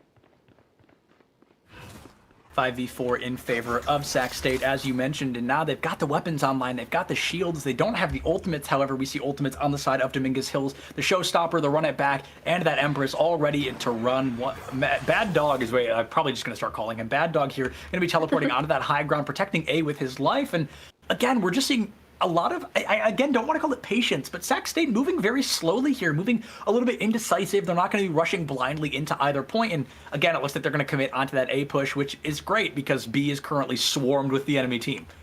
Yeah, I think one thing Sac State has been doing a really good job at is about baiting out the rotations, right? They got 3 players to rotate onto the B site. Luckily for Dominguez Hills, the Phoenix slowly rotated back into spawns, but now it's going to be a 4v2 if they decide to execute on the site. 4v2 is definitely not an easy gunfight to win, and Bad Dog takes out Darian with the long range there, but gonna pay his own life for it. He turns down to look at showers, and Ruck's able to find that advantage. 30 seconds left on clock. Psycho gonna be rushing into A. It looks like he's gonna have to go for a desperation plant here. Gonna be able to take out Shan as well, so looking even better. Baby has to commit the hot hands to stay alive. The spike is gonna be planted. We see a Phoenix on both sides, and other than that, the swaps could not be more different here. Gambare on that Cypher, and Sova still rocking on the side of Sac State. It's really gonna to come down to who gets that next elimination. The next elimination is the most crucial, and I think we're seeing an Empress commit coming out from Zero here in an attempt to keep the fight alive. Psycho finds Baby, Rux finds Gambare, and the old Empress might be able to take a 1v3, but yeah, the recently nerfed one not going to be able to bring that same firepower. That was rough. That one hurt. Under Zero, the Empress comes out, couldn't get any kills, and we've all been there as a Rado player myself. When you pop Empress, it's almost certain I'm not going to get kills, and Zero in this moment feeling my pain. That's going to be another round going the way of Sac State.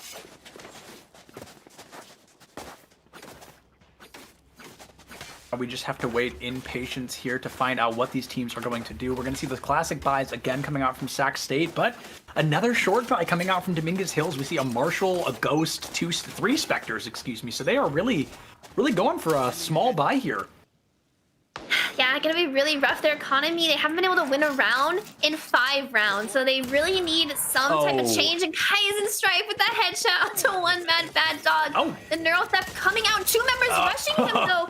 The 2 kills pushing on the Cypher, and the bomb is towards B site, which is good for Sac State, but those 2 kills are huge for Dominguez Hills. Yeah, those kills were massive, and the Neural Theft just did not come out fast enough. He almost had the information necessary to know that he was going to lose that gunfight, but Gambare able to find 2. They're going to go for a short buy, and they might win the round. I mean, this is going to be awesome for them. What a hold by Gambare, BT. Amazing. The Ghost gets a 3K, the headshots coming out. If you're Gambare, you're feeling pretty good about that round. The 3v1 with the Ghost, come on, that has to feel pretty good.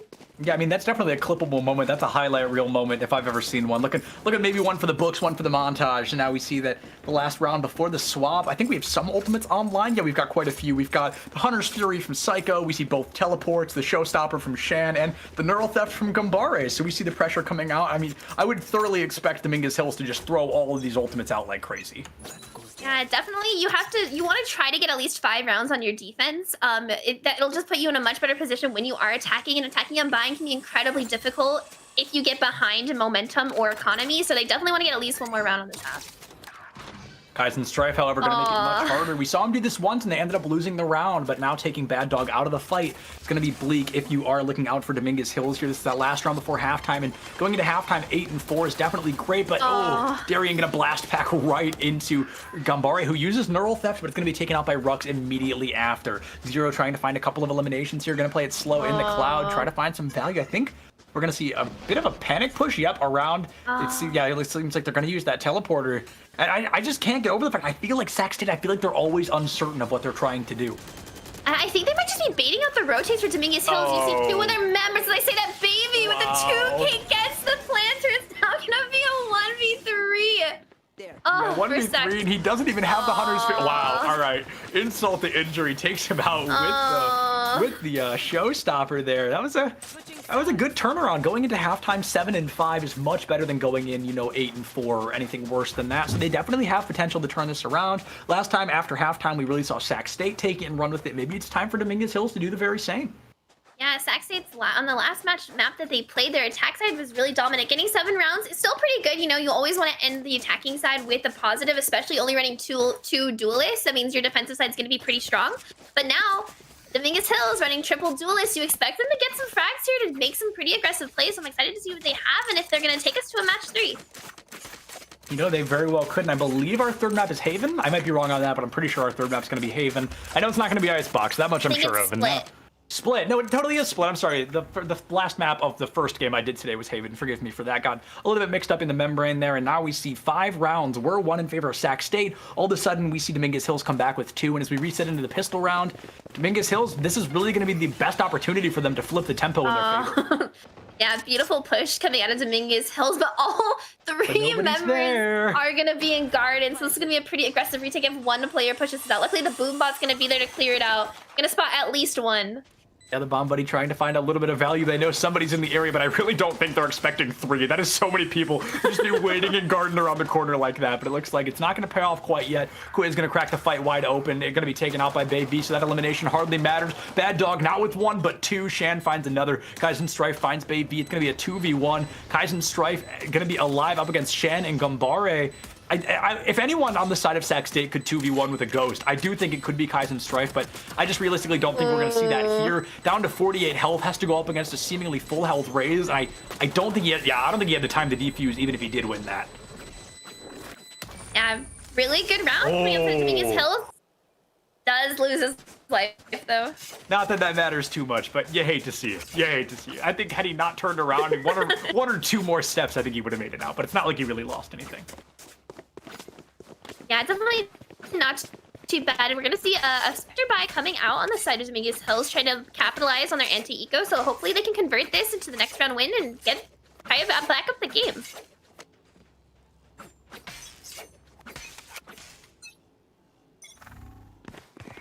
Looks like we're gonna have Lear immediately coming out on the side of Dominguez Hills. They're gonna swing. Bay V gets the first kill into Quiz. Kaizen Strife though does trade it back with one Mad Dog. Yeah, and I think the best thing that we're seeing so far coming out from Dominguez Hills is they are just pushing in and planting. We didn't see that from Sac State. We just saw them waiting patiently, usually burning 30, 40, maybe even seconds, and then all of a sudden they had to decide on something in the blink of an eye. But Dominguez Hills, that's the second round in a row, they just stormed into point, and Sac State's just not there. Yeah, excellent point. And Rux is now left 1v4, a Spectre and a Dream. Killjoy Buddy won't quite be enough to save him as he maybe gets the first kill onto Bay V. He runs out of bullets, doesn't quite get the second one. Yeah, he missed quite a few shots there onto Bay V, so he didn't have anything to go into that second gunfight. He had to reload, and then, you know, the reload animation takes definitely long enough for an enemy to take advantage of that opportunity, find the elimination onto you, and now we're seeing the lead. I mean, it's going to be tied up again. The lead is gone.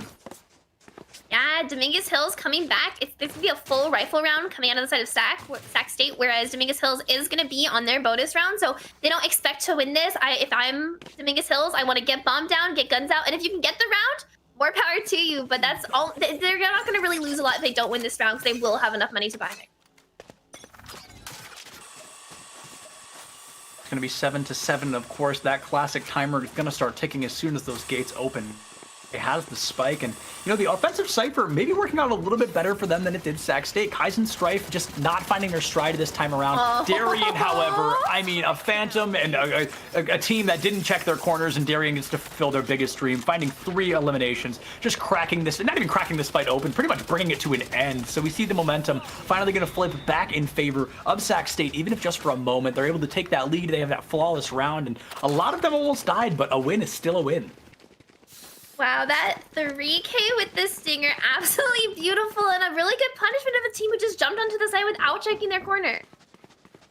Yeah, guys, I say this 100 times. It's basically like a slogan at this point. You gotta check your corners, folks. That is the proof in the pudding right there. They did not check their corners, and 3 of them got ripped to shreds because of it. Again, it really do just be like that sometimes.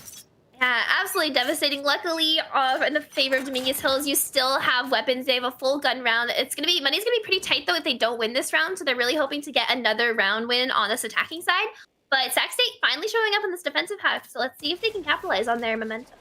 They definitely want to take us to that third and final map. They want to bring this down to the absolute wire, and that would be quite fascinating as one Mad Bad Dog is able to find Darien straight away. That is going to be nothing short of a disaster here if you are a Sac State fan, because they're already going to be down 1, and they're only up by 1 round, so it looks like this could be tied up again in just a moment. Yeah, it's going to be a 5v4 in favor of Dominguez Hills as they're pushing in, or rather, as the Quiz gets another headshot onto Shan, it's going to be a 4v4. 4v4, so they're able to turn things around for just seemingly a moment. Shan is taken out of the fight, who is currently that top fragger on the side of Dominguez Hills, and now, I mean, we just have to wait in anticipation and with incredible patience to see what these teams are going to be bringing to the table. But it's, again, in a 4v4, it's going to come down to who gets that first blood. Dominguez Hills really great at executing and baiting out the rotate, but as I say that, Rux swings, gets the headshot onto 0, making this a 4v3, and they're running out of time, so they have to kind of try to get this defuse relatively quickly here.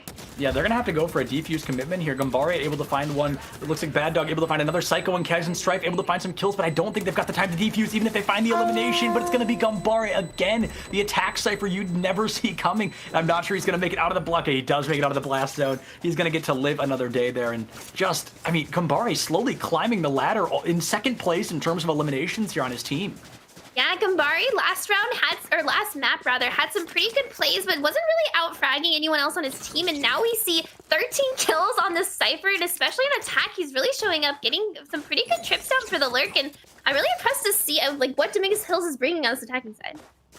Absolutely. Dominguez Hills on the offense, slowly but surely bringing the heat. They're starting to put the pressure on. And I've said that so many times, but really it has just flipped so aggressively in their favor. They've got 4 ultimates online, 0, just 1 ultimate or 1 point away from having that Empress online as well. And Sacramento State, they've got a couple as well on their side, but you know, one of them being that neural theft, which is not going to be as effective for them on the offense here. It's going to be something they definitely need to be on the defense there. It's going to be something they don't need to be as worried about. Cypher trying to find his stride here, but Kaizen Strife just not performing in the way that we saw earlier. Yeah, I definitely agree with that. He's being a little more effective on this defensive side, but we already saw the Owl Drone kind of countering the enemy Cypher strips. Now they're going to peek into Hookah, but Darian gets 2 kills because Darian again. Baby and Zero both have flashes there and don't use them, but it doesn't matter. Shan gets the first kill back onto Darian, but that was already 3 kills coming out of that raise. It's going to be Darian just all over the place. Just 3 kills coming out. I don't think that, they did not commit the showstopper there. We did hear it come from Shan, which is actually what took out Darian, unfortunately. He gets a great play there and then just can't follow up. Kaizen Strife is going to be taken out by Bad Dog, so a 3v2 in favor of Sac State, and they definitely want to take that lead once again. And if they keep playing like this, trading rounds, like we're going into overtime. Yeah, really close match, really going tit for tat on this bind, and Gambare trying to get the flank. The spike isn't in any of the attackers' hands, so they really need to get it, but Sac State's doing a pretty good job at holding it down. Getting the first kill on a Gambare. One Bad Dog does get a kill, but Rux takes him out, and that's another round going to Sac State. Again, back and forth, 8-9 in favor of the defenders. Absolutely. We saw some great pressure coming out there, and I really thought Gambara was at least going to get that kill onto Psycho, but apparently he just was not able to hit those necessary shots. He was taken out, and slowly but surely, Sac State, they find that lead again, but if we're following the script here, we'll see Dominguez Hills win one, then we'll see Sac State win another, and then they'll just keep taking turns, trading all the way up here, but eventually we will have to get to a victor one way or another. Yeah, and I really want to see Baby and Zero on this attacking side not dying with their utility as much. They both dry peek that corner into Hookah, and Darian got a 3K because of it. Yeah, Darian's gotten, I think, 2, maybe even 3Ks simply because people just aren't looking out for this raise. She's hiding in all the places you'd never expect, and sometimes you're just not checking corners. You would expect her to hide there. Darian gonna be able to find 2 kills early on. Shan finds Kaizen Strife there with that Bucky, but it's not gonna matter quite yet. They don't get that spike down. The spike, I think, oh no, excuse me, Shan does have the spike. That's why I can't find it, because we're watching the person that has it. But now we see the aggression coming out from Sac State. They're trying to find any value here. A 4v2 is definitely a winnable scenario. Make it a 4v1. Shan just has the spike, but they also only have a Bucky to their name. Like this is gonna be a rough one. All 4 members of Sac State chasing down, and I think she's gonna run towards the TP and try to get a plan on A, but he's gonna get taken out by Psycho. Doesn't quite make it. Oh, very sad indeed, my friends. And we see Sac State finally breaking those double digits. If they win this one, they'll be able to win it all, and that'll be great for them. They were able to win Ascent early on, and now they definitely want to try to take that win here. Dominguez Hills, whether they win or lose, I mean, this is gonna be a great match for VOD Review because this has just been so close for so long. Yeah, Dominguez Hill's really pulling up a lot of stuff. Shan and One Bad Dog are really stepping up on this map, and it's really good to see them kind of utilize their utility on this offensive side, and I just wish some of their entry frags like Baby and Zero were doing the same with their flashes. Absolutely, we're seeing some great pressure coming out from Shan and One Bad Dog, who definitely they didn't do poorly on Ascent, they're just doing much better here. So I think we're definitely seeing some improvement from them both, and now the run it back is just ripped apart. Zero able to find Darian, but Darian picks up Shan. Bad Dog able to find Kaizen Strife in the mix-up, so it's going to be a 4v2 in favor of Dominguez Hills. And folks, as I said, I mean, if they're following the script, this is exactly what should have happened. They have been doing this time and time again. Gambare going for a rather cheeky spike plant, but I mean, when you're up 4-2, you might as well, right? Like the odds of you getting taken out smack in the middle of the point feel pretty low, and if you do get taken out, it's just a trade. Zero waiting for Psycho, able to find Rux with a wall bang and finding a triple there. Definitely a good look. Yeah, happy to see some more lifetimes coming out of Zero, getting a triple K in 1 round, bringing him to a total of 7 kills. I'm excited to see Empress is up again. I know the last time he popped Empress didn't go so well for him, but this is their round. They have a full buy coming out, and the buy on the side of Sac State, a little shaky. Not terrible, but they are going to have a Guardian and one member with a Sheriff, so not a full complete buy in this defense. Yeah, Darian now gonna be I mean, Darian has that showstopper, and I feel like we haven't seen it in a while. They've had it for at least 3 rounds. Something you committed early, try to get 1, maybe even 2 kills if you're lucky, and just open the fight right up for your team. So now it's going to be that 10-9 matchup that we know and love so dearly. They are going to be 1 point apart per the very usual. Look, Gambare going to crack this fight open, maybe finally break that curse, but as I say it, no, never mind. Going to be tied up once again. Gambare almost taken out. They're down to 10 health, no healer online, so he is, I mean, you breathe on him too hard, he's going to collapse. He's going to be folded like a lawn chair there. The Empress now being committed as well, right into the Hunter's Fury. Zero's going to take a lot of damage from that, so definitely a weird time to commit Empress, I guess, to keep yourself alive, but I mean, that's just, that's something unusual. Yeah, kind of questionable. Kaiser's right gets 2 Bulldog kills, and Psycho cleans it up with Gambare, who's already sitting at 10 HP, so really good retake on the side of Sac State. Kind of a questionable play from Dominguez Hills there with that Reyna ultimate into the Hunter's Fury, but it can get really stressful when it's like a 3v3 or a 3v2 and the bomb is down, and sometimes you just want to use your ultimate so you're not dying with it. Sure, yeah, of course. Definitely not a bad idea. The Empress was definitely a weird one, but you know much more about this game than me, so I will absolutely trust that that was a good play coming out from Zero there. And now, I mean, Quiz has the teleport, and that's the only ultimate online. We see Shan not too far from that Showstopper, only 1 ult orb or elimination away from having it. And Showstopper, I mean, the name isn't a joke, you know? If you get those kills, you can really stop a team in their tracks, but of course, if you commit that Showstopper and then have your head taken off, you've stopped the show for your own team. So that name works out either way. And now we see a full buy coming out from Dominguez Hills, but they are really committing their full economy to do it. Dominguez with the force buy on round 11 is really stressful because if they don't win, they do actually get the Omen out of the corner. They know at least one is there. The parry no comes out. This is Shan though, so Quiz gets taken out. Darian does trade it out with Shan, making it a 4v4. Yeah, the trade comes out there. Shan with great reaction time. The paranoia didn't hit him. He was able to snap onto the head of that Omen there. Definitely a great look overall. It's going to be at 4v4. The Raze and the Omen gone respectively. Sac State going to be missing their Omen, and Dominguez Hills missing that Raze. The top fragger, however, is Shan for Dominguez Hills. So now you know top fragger offline only by 1 elimination, to be fair. Bad Dog's just at 17, Shan's at 18. But, you know, we see that aggression coming out, and now that you know that top fragger is gone, we're going to see Dominguez Hills maybe tuck their tails a little bit and play a little bit more passive.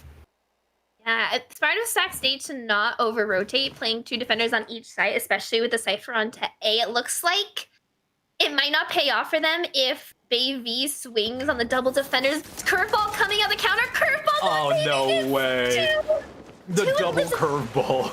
33 HP, really bad timing on the side of Sac State, so now they're forced to play a 2v4 retake. Phoenix is healed back to 100 HP, no armor, but still barely healthy for this 4v2. That's like the 3rd or 4th time Sac State has done something like 1 second too late to be effective. Like, I feel so bad. They're always so close to having something work out in their favor, and they're like frames too late on committing it, and they die. That was like, I think that's the 2nd time specifically we've seen Rux throw a curveball like just a little too late, and then it ends up costing him his life. But of course, you don't want to just be throwing those willy-nilly either. So now we see Sac State, you know, they're only going to be up by 1. It's again going to be 11-10. This is, unless we see Sac State win before, okay, wait, no, excuse me. So we can see Dominguez Hills score at least 1 more time, and then Sac State can win without an overtime. But if both of these teams get to 12, we have to go into overtime. Like, we're forced overtime. So that's definitely going to be something to watch out for. Yeah, it looks like they're going to be kind of a broken buy on the side of Sac State, so this might very well go to 11-11 unless they can pull out a cheeky economy win, which we have seen a couple times in this series so far, so I wouldn't put it past these teams, because every time I do, they prove me wrong. So full faith in Sac State to win on the econ, but they're not supposed to if Dominguez Hills executes this in a way that helps them out. Absolutely, and I think something really fun that we do when I cast Smash Bros is every time I make a prediction and it's wrong, everybody at home takes a drink of water, and that way we all get to stay hydrated. So maybe we can start playing that same game here. So if we make predictions and they turn out to be wrong, everybody at home take a drink of water, stay hydrated, and now we're gonna see the run it back being committed super early on from Baby. He's gonna try to get any kind of recon, gets killed right out of it. Kaizen finds 1, but not quite 2. Shen with the blast pack into the Showstopper. Quiz is gonna pick up the kill right after it though. Gonna be able to find Darian Bay, gonna tie things back up that 3-3 matchup. We see no more ultimates online other than Quiz's teleport, which obviously isn't going to be great, but Gambare able to take out Rux, so it's going to be even better here for Dominguez Hills, and if they win this one, we're going to be tied up again, 11-11. Yeah, really low health bars on the side of Dominguez Hills in terms of just Gambare with a bomb, but Sova also on Sac State is really low, and he does get spotted out by that tripwire on the rotate. Quiz, though, taking out Baby is so huge, making it a 2v2. He does get really low, but they do know they did take the teleporter, so I think they're looking for guns before they hop over to try to counter this B plant. may not be their worst idea, considering we definitely see some firepower going to be matched up. It looks like we've got a lot of Vandals online, and both Quiz and Psycho, I mean, they are low. Quiz is at 21, Psycho can't be more than 40, so they are both super low. We see that Gambare is also very low, but we see the Reyna 0. While they haven't been getting a lot of eliminations, they could definitely win a firefight against 2 people with a quarter of their health. So we can definitely see that coming out very soon. And Gambare in 0, wow, simultaneously, actually. That was one trigger pull from both of them just to take out those 2 opponents. Great coordination there. And now 11-11, folks. If both these teams win one more, that is a forced overtime. And keep in mind that if Dominguez Hills wins this, we have to go to a 3rd map still. And if you're like me on the East Coast, and you're sitting here at 1:15 in the morning, I cannot thank you guys enough for hanging out with us. I know it's getting late. I know some of y'all might have school tomorrow, but stick around because, I mean, games do not get closer than this, right? Like, this is intense. This is some good Valorant. Yeah, the Valorant gameplay right now is so fun to watch, especially now Sac State is forced on the same situation that Dominguez Hills is. If they lose this round, they're not going to have enough money to buy on match point, and that could really turn the tides for Dominguez Hills here and help them seal it out. Absolutely. We need to see one of these teams win 2 in a row. Honestly, realistically, if we want this to end anytime soon, we need Sac State to win 2 games in a row and just end the whole series. But of course, Dominguez Hills, if they win 2 more, that takes us all the way to that 3rd map. So, you know, this could really go either way. This could really go the distance, my friends. We're already all the way into, what is this, round 23, I think, of this matchup here. So now, I mean, that's not even including the first map. This is also a very high kill game, other than 0 and Psycho, who are both sitting at 9 eliminations respectively. Everybody else is a decent distance into those double digits. Yeah, and credit to Dominguez Hills, most of their top fraggers, like 4 of them are within 3 frags of each other. Yeah. All the kills are so evenly distributed, which means anytime Sac State is taking a gunfight, they're against a player who is really fragging right now and is really feeling their aim. Absolutely, and I said this in my first match with Jag today, and I said it earlier about Kaizen Strife as well. As a team, cannot be good relying on a single person to get the eliminations. And we're seeing great consistency from the side of Dominguez Hills. Like you said, I mean, they're 21-16 with the only outlier being 0 at 9, but everybody else, they're, what is that? I mean, like 5 eliminations apart from one another. That is incredible. When you look at Sac State, the highest is 25 and the lowest is 13 with an outlier being 9. So it's definitely something to keep an eye on. Is while Sac State may be able to really take this down to the wire, Dominguez Hills, they've been playing much more consistently when it comes down to it. And that means round 12 going the way of Dominguez Hills means Sac State's going to be on a really broken buy for match point. No more than 3,300 credits, I think, on any of their players. So we're going to see some rifles, some light shields, maybe a judge or 2, and it's going to be a really hard round for them to win. This is Dominguez Hills' round to lose.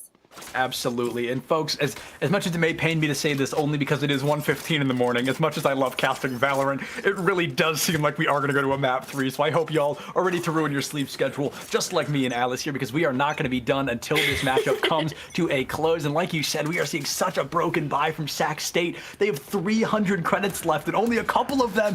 Shan finding Kaizen Strife. Folks, this might already be over. We're going to have to see Sac State with the pop-off of a century here, and they do not have the utility to make that happen. Shan playing out of their mind. I can't even think about how many first blood Shan has gotten on this offensive half. Really kind of just carrying over Dominguez Hill's chance at making this go to 1-1 match point. So Run It Back is coming out. It's gonna actually come through A short, but Zero doesn't check his corner and Zero gets the judge kill. No way Sac State comes back from this. That's gonna be 2 eliminations in their favor, but of course they have lost Kaizen Strife right from the very start. Sac State, they're only a couple kills away from taking this away, but the neural theft on the side of Dominguez Hills is still online as well, and that is a great ultimate to really put the pressure onto an attacking team. Bad Dog able to find Psycho now. We see the spike is gonna be with Gambare as well, so if they can get that neural theft off and then they know how much time they have to plant the spike, that can be huge. But if Sac State wins this, that is a guaranteed overtime. Gambare going to be able to find Quiz. Is it really going to come down to this cipher on whether or not we go into overtime? Shan going to blast pack in. Darian taken out by Bad Dog in the process. And Rux, I mean, this one's pretty much over, my friends. Yeah, a 3v1, unless he can take these gun battles one at a time. He does have all utility. Curveball comes out, misses the first shot, gets tagged out, and Shan is going to make this going to a game 3 as Dominguez Hills gets their first win in the series. I hope y'all are ready for a game 3 because it is a guarantee. It's split, right? I said it was Haven, but that was the first round. So it's definitely going to be split on that 3rd matchup. We'll find out in just a minute if we're going to be throwing it to a break. It depends on how long these players want to stay awake. And I think these players are all West Coast-ish, so they probably have no idea that I'm vibing here at 1:18 in the morning. We are going to throw to a quick break, folks. We're going to give it a 5 minutes. Everybody's going to catch their breath. I'm going to run to the restroom real quick, and we'll see you guys in just a couple of minutes. There is still so much Valorant left to be played.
What sound experience would you like today?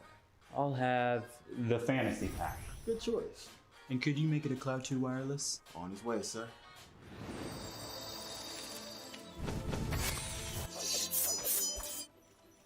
Sounds amazing.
What is going on, everybody? Welcome back. I may be a little bit emotional on screen. I just found out that it's only 10:30 for Alice, and my heart is a little bit broken because I've been talking about the fact that it's 1:30 in the morning for me for quite a while, and for whatever reason I thought she was Central Time, but no, I'm completely wrong. Anywho, we are going to be jumping into our third and final map between these two teams that, I mean, they love to bring it down to the wire. It's going to be Sac State Green going up against Dominguez Hills, and it's map 3 again, and these teams have done it quite a few times from what I understand.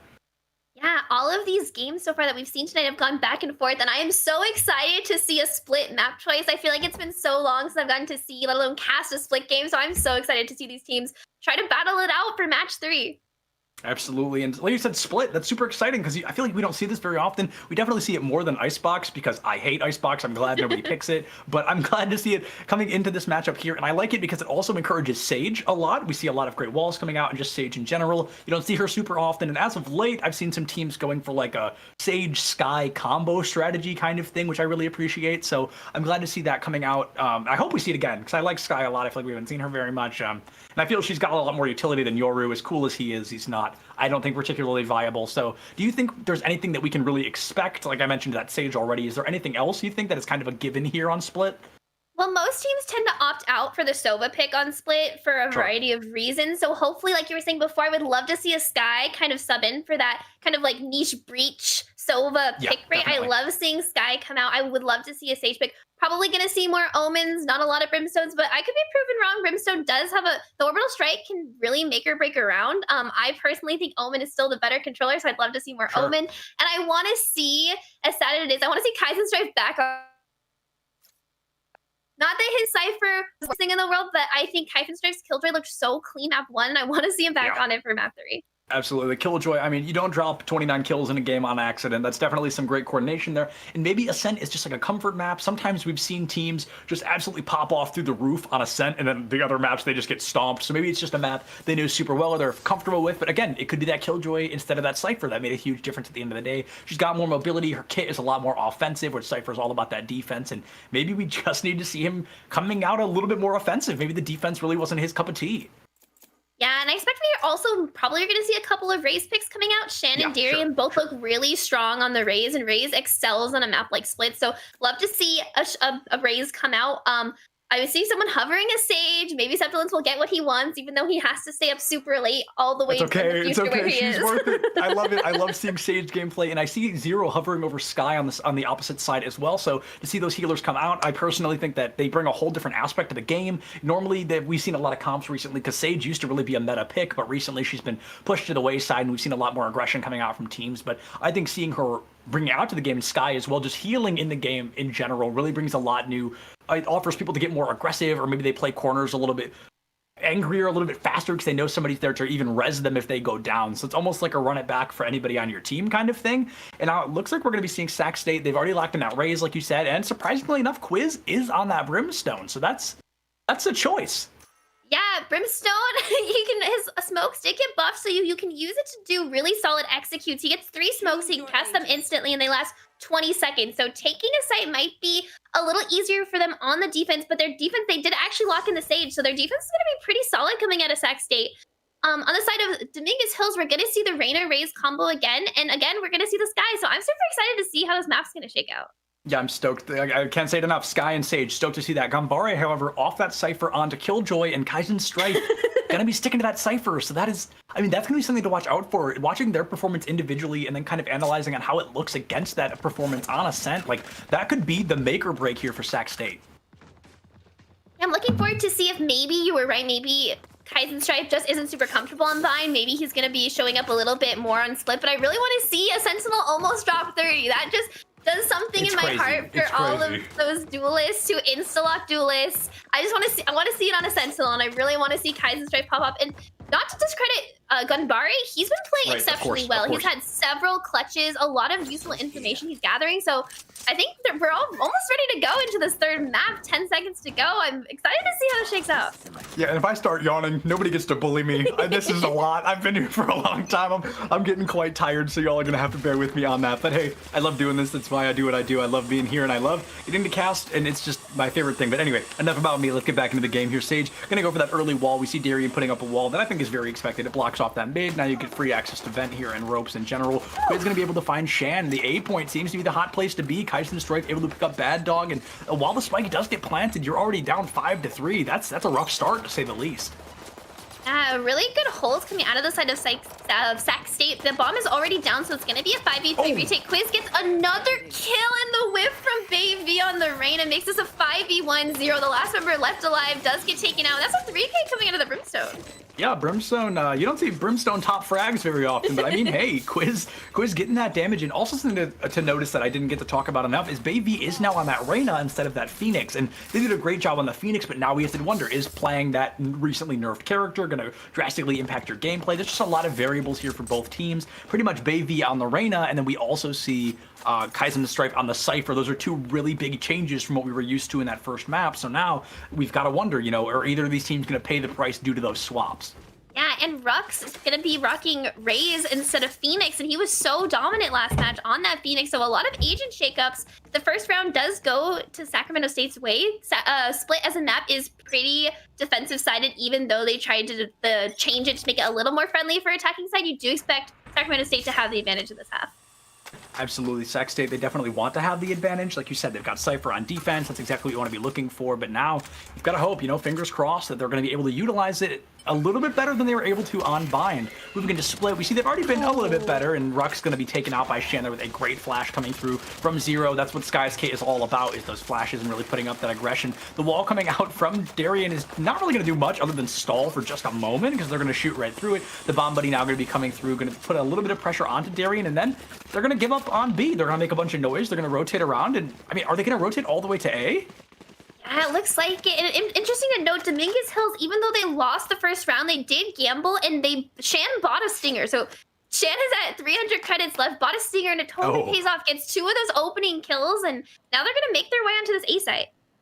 Yeah, Shan making a lot of noise, and last that they knew is Shan was pushing in with 3 or 4 people, and now it's on their lonesome as the rotation all the way around to A does come through, but Zero makes noise right away, so you've given up your locale. They're going to know exactly where you are, but I mean, at the very least, you get a free spike plant here. Kaizen Strife already able to find Bad Dog. A little bit of wallbang damage takes a little bit from somebody on the high ground. I wasn't quite able to see who that was, but my best guess is it's probably going to be Quiz, because he was in that high ground last time we saw him. It's going to be a 3v3, 2 down on both sides, and Shan sneaking right up on this Cypher. Kaizen Strife has no idea, but he's taken out by Gumbari before he can even get the chance, and there goes Quiz. Shan picking up a 3 there in the midst of things, and this could be a round win here for Dominguez Hills. They started off rough. You mentioned they commit to those buys early on, and it looks like it may pay off for them. But Darien, however, the Sage on a rampage, really putting in the work here, able to find Shan, able to find Zero, and Gumbari gonna have to do what feels like the impossible. Darien's running out of defuse. It's gonna get it to... Oh, is Gumbari just gonna let it happen? Sorry, No, there we go. Finally swings. Gets the kill onto Darien, and a really good round from Dominguez Hills. Even though he loses the Spectre, Dominguez Hills had lost the first pistol round. They gambled on kind of a forced buy, and it really paid off. And now, since they only actually had Shan by the Stinger, they're gonna have a full rifle round. And if you look at Sac State, they're gonna be broke. Yeah, that's definitely going to be big there. It's definitely going to be a great look for Dominguez Hills. They commit, you know, they high risk, high reward, and they do get to reap those rewards here today. Dominguez Hills going to have to bring the heat. You know, they committed to the buys, and now they get to force Sac State into a bit of a short buy of their own. And speaking of shorts, Quiz is going to be busting out that shorty early on. Fingers crossed he gets something great with it, because I freaking love that gun. I think it's hilarious. The Sage Wall's already going to come out pretty early on B main. They don't get a little bit of damage on Baby, but it's just going to hold up right by Sky. But Baby's going to be now without armor. But it is Reyna, so she does have overheal, so nothing to cry about yet. Yeah, definitely nothing to be worried about. If you want somebody to take damage early on, you want it to be your Reyna, because like you said, that overheal is an option. Definitely gets to keep you alive on your feet a little bit longer. And honestly, I think if Sac State, or excuse me, if Dominguez Hills is able to take this fight long range, it's a pretty easy win for them. But with Kaizen Strife just waiting on the high ground like that was so intimidating. Bad Dog just does not hit those shots, and he also just handed over a Vandal. I mean, if Kaizen Strife goes to get it. Definitely pretty bad misplay from one man. Bad Dog doesn't hit the headshot and then gets killed with a classic. Not what you want to see. Kaizen Strife really scared to take this gun, and as he should be, we can see Baby waiting for Kaizen Strife to go for the bait. Oh, yeah, but it looks like Kaizen Strife not going to fall for it. Going to let him come up on ropes and going to be able to not quite take him out. Baby is going to find that elimination. Gumbari with an elimination of their own. Going to find Quiz, make it a 5v3 to a 3v3. All of a sudden, 30 seconds left on the clock. Gumbari has to spike. They're not going to be on point quite yet. They finally get the plant to come through, and now the clock is ticking for our defenders. A lot of damage coming out onto Psycho there. It's going to be a 3v3 retake. The Breach Flash comes out, doesn't quite find anyone. Trying to push this Reyna out of position. It's going to be really hard as they're at a significant gun disadvantage. Absolutely, but Rux able to find Baby super early on, makes it a 2v3, and the spike's still ticking. Like I said, they are running out of time to get to it, because as soon as it kicks into that second speed, that slightly faster beeping, which I believe is starting as we speak, it's hardly going to matter. Is it going to be Rux versus 2, able to find 1, but even if you find the 4th, I don't know if you've got the time to defuse the spike. We're going to see the Killjoy guarding it with her life, and yeah, this spike is going off no matter what happens here. Does not matter. Gumbare able to find Rux once again. I mean, we cannot praise this player enough right now. Going to be on that controller, going to be on that Killjoy. Top fragger on their team as well. So as good as Dominguez Hills is looking as a whole, Gumbare in particular, looking great tonight. Yeah, Gumbare with the clutches. That's 2 clutches in a row to secure a round advantage on the side of Dominguez Hills on this attacking side. And as you said, Killjoy, her post plant on attacking side is just so strong. Like, Cypher has a lot of useful benefits, but Killjoy's post plant is one of the best sentinels in the game, right? That's who you want to have. You want to have it be Gumbare, who's clutching up there. She has the mollies for the bomb, and excellent play out of Gumbare.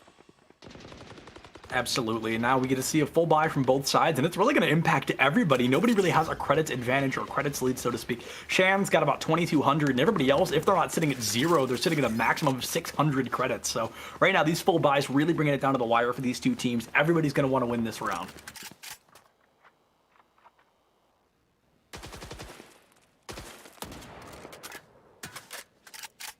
We now just have to wait and see which one of these folks wants to go for that first blood, and that's going to be the Sky ultimate coming out. It's going to be those trackers trying to find some early flashes, and I mean, they're going to be pretty high value. They're going to be able to distract somebody, even if just for a moment. It's going to be very important to keep them busy and kind of keep them occupied there. Shan trying to find a wall bang out of that opposing Raze, who's hiding just around the corner. This Sky ultimate kind of went to waste there in this upcoming fight. Sac State, they're going to have a minimum of 4 ultimates online in this next round, excuse me. So, you know, if they're able to win this one and then have 4 ultimates moving into the next one, that's going to be huge for them.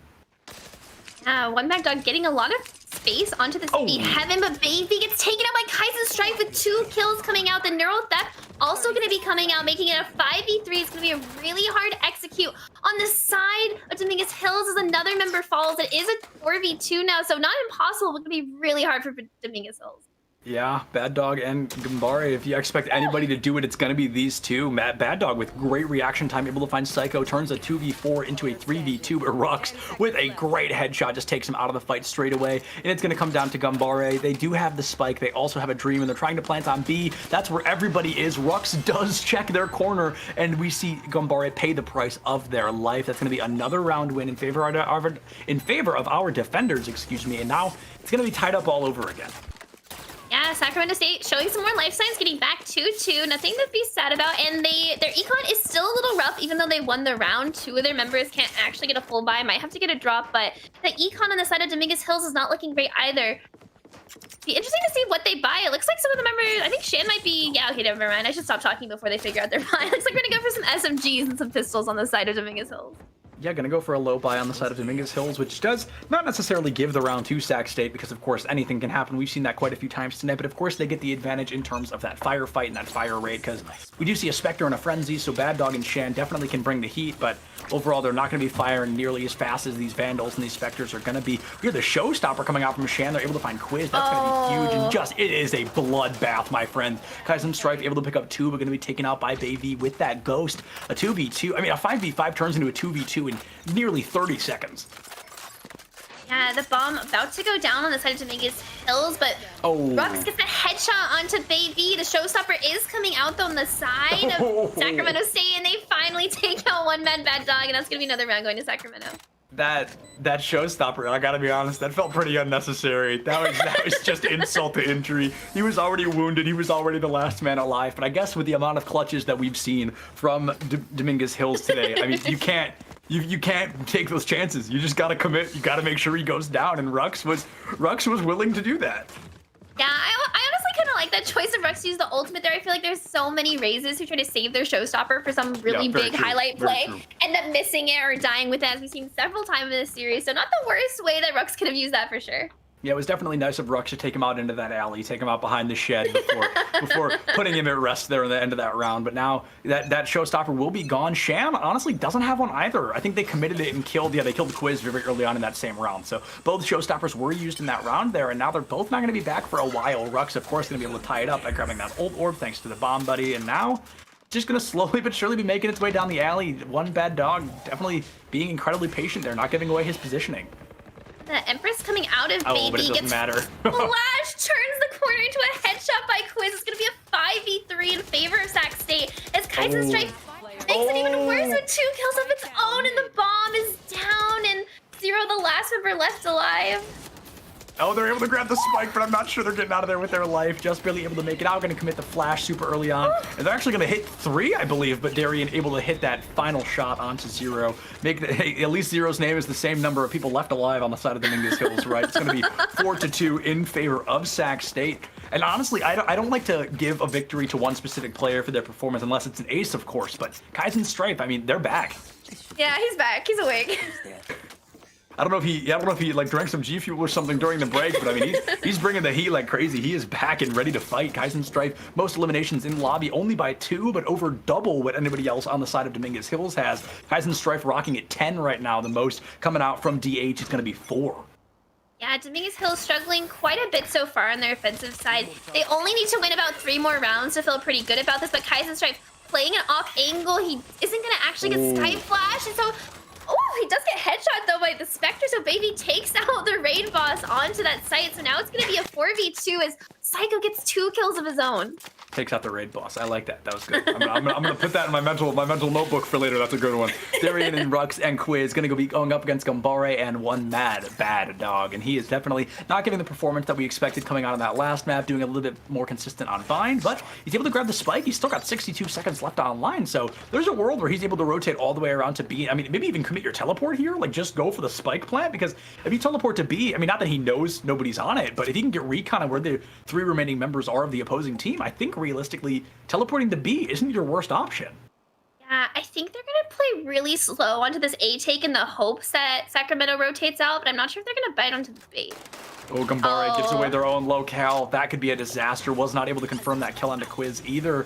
So that could be huge, but it looks like the Molotov does come out there, whatever that's called. I can't think of the name off the top of my head, but the ability comes out to cover up the floor with a little bit of flame, and Psycho, or excuse me, Quiz, I keep mixing them up as well. Quiz trying to find a little bit of damage. Wow, really going to commit that pretty early on. I mean, it may pay off, though. Bad Dog finds one, Rux finds another, and Quiz, yeah, it's to clean it up, so that ultimate does pay off at the end of the day.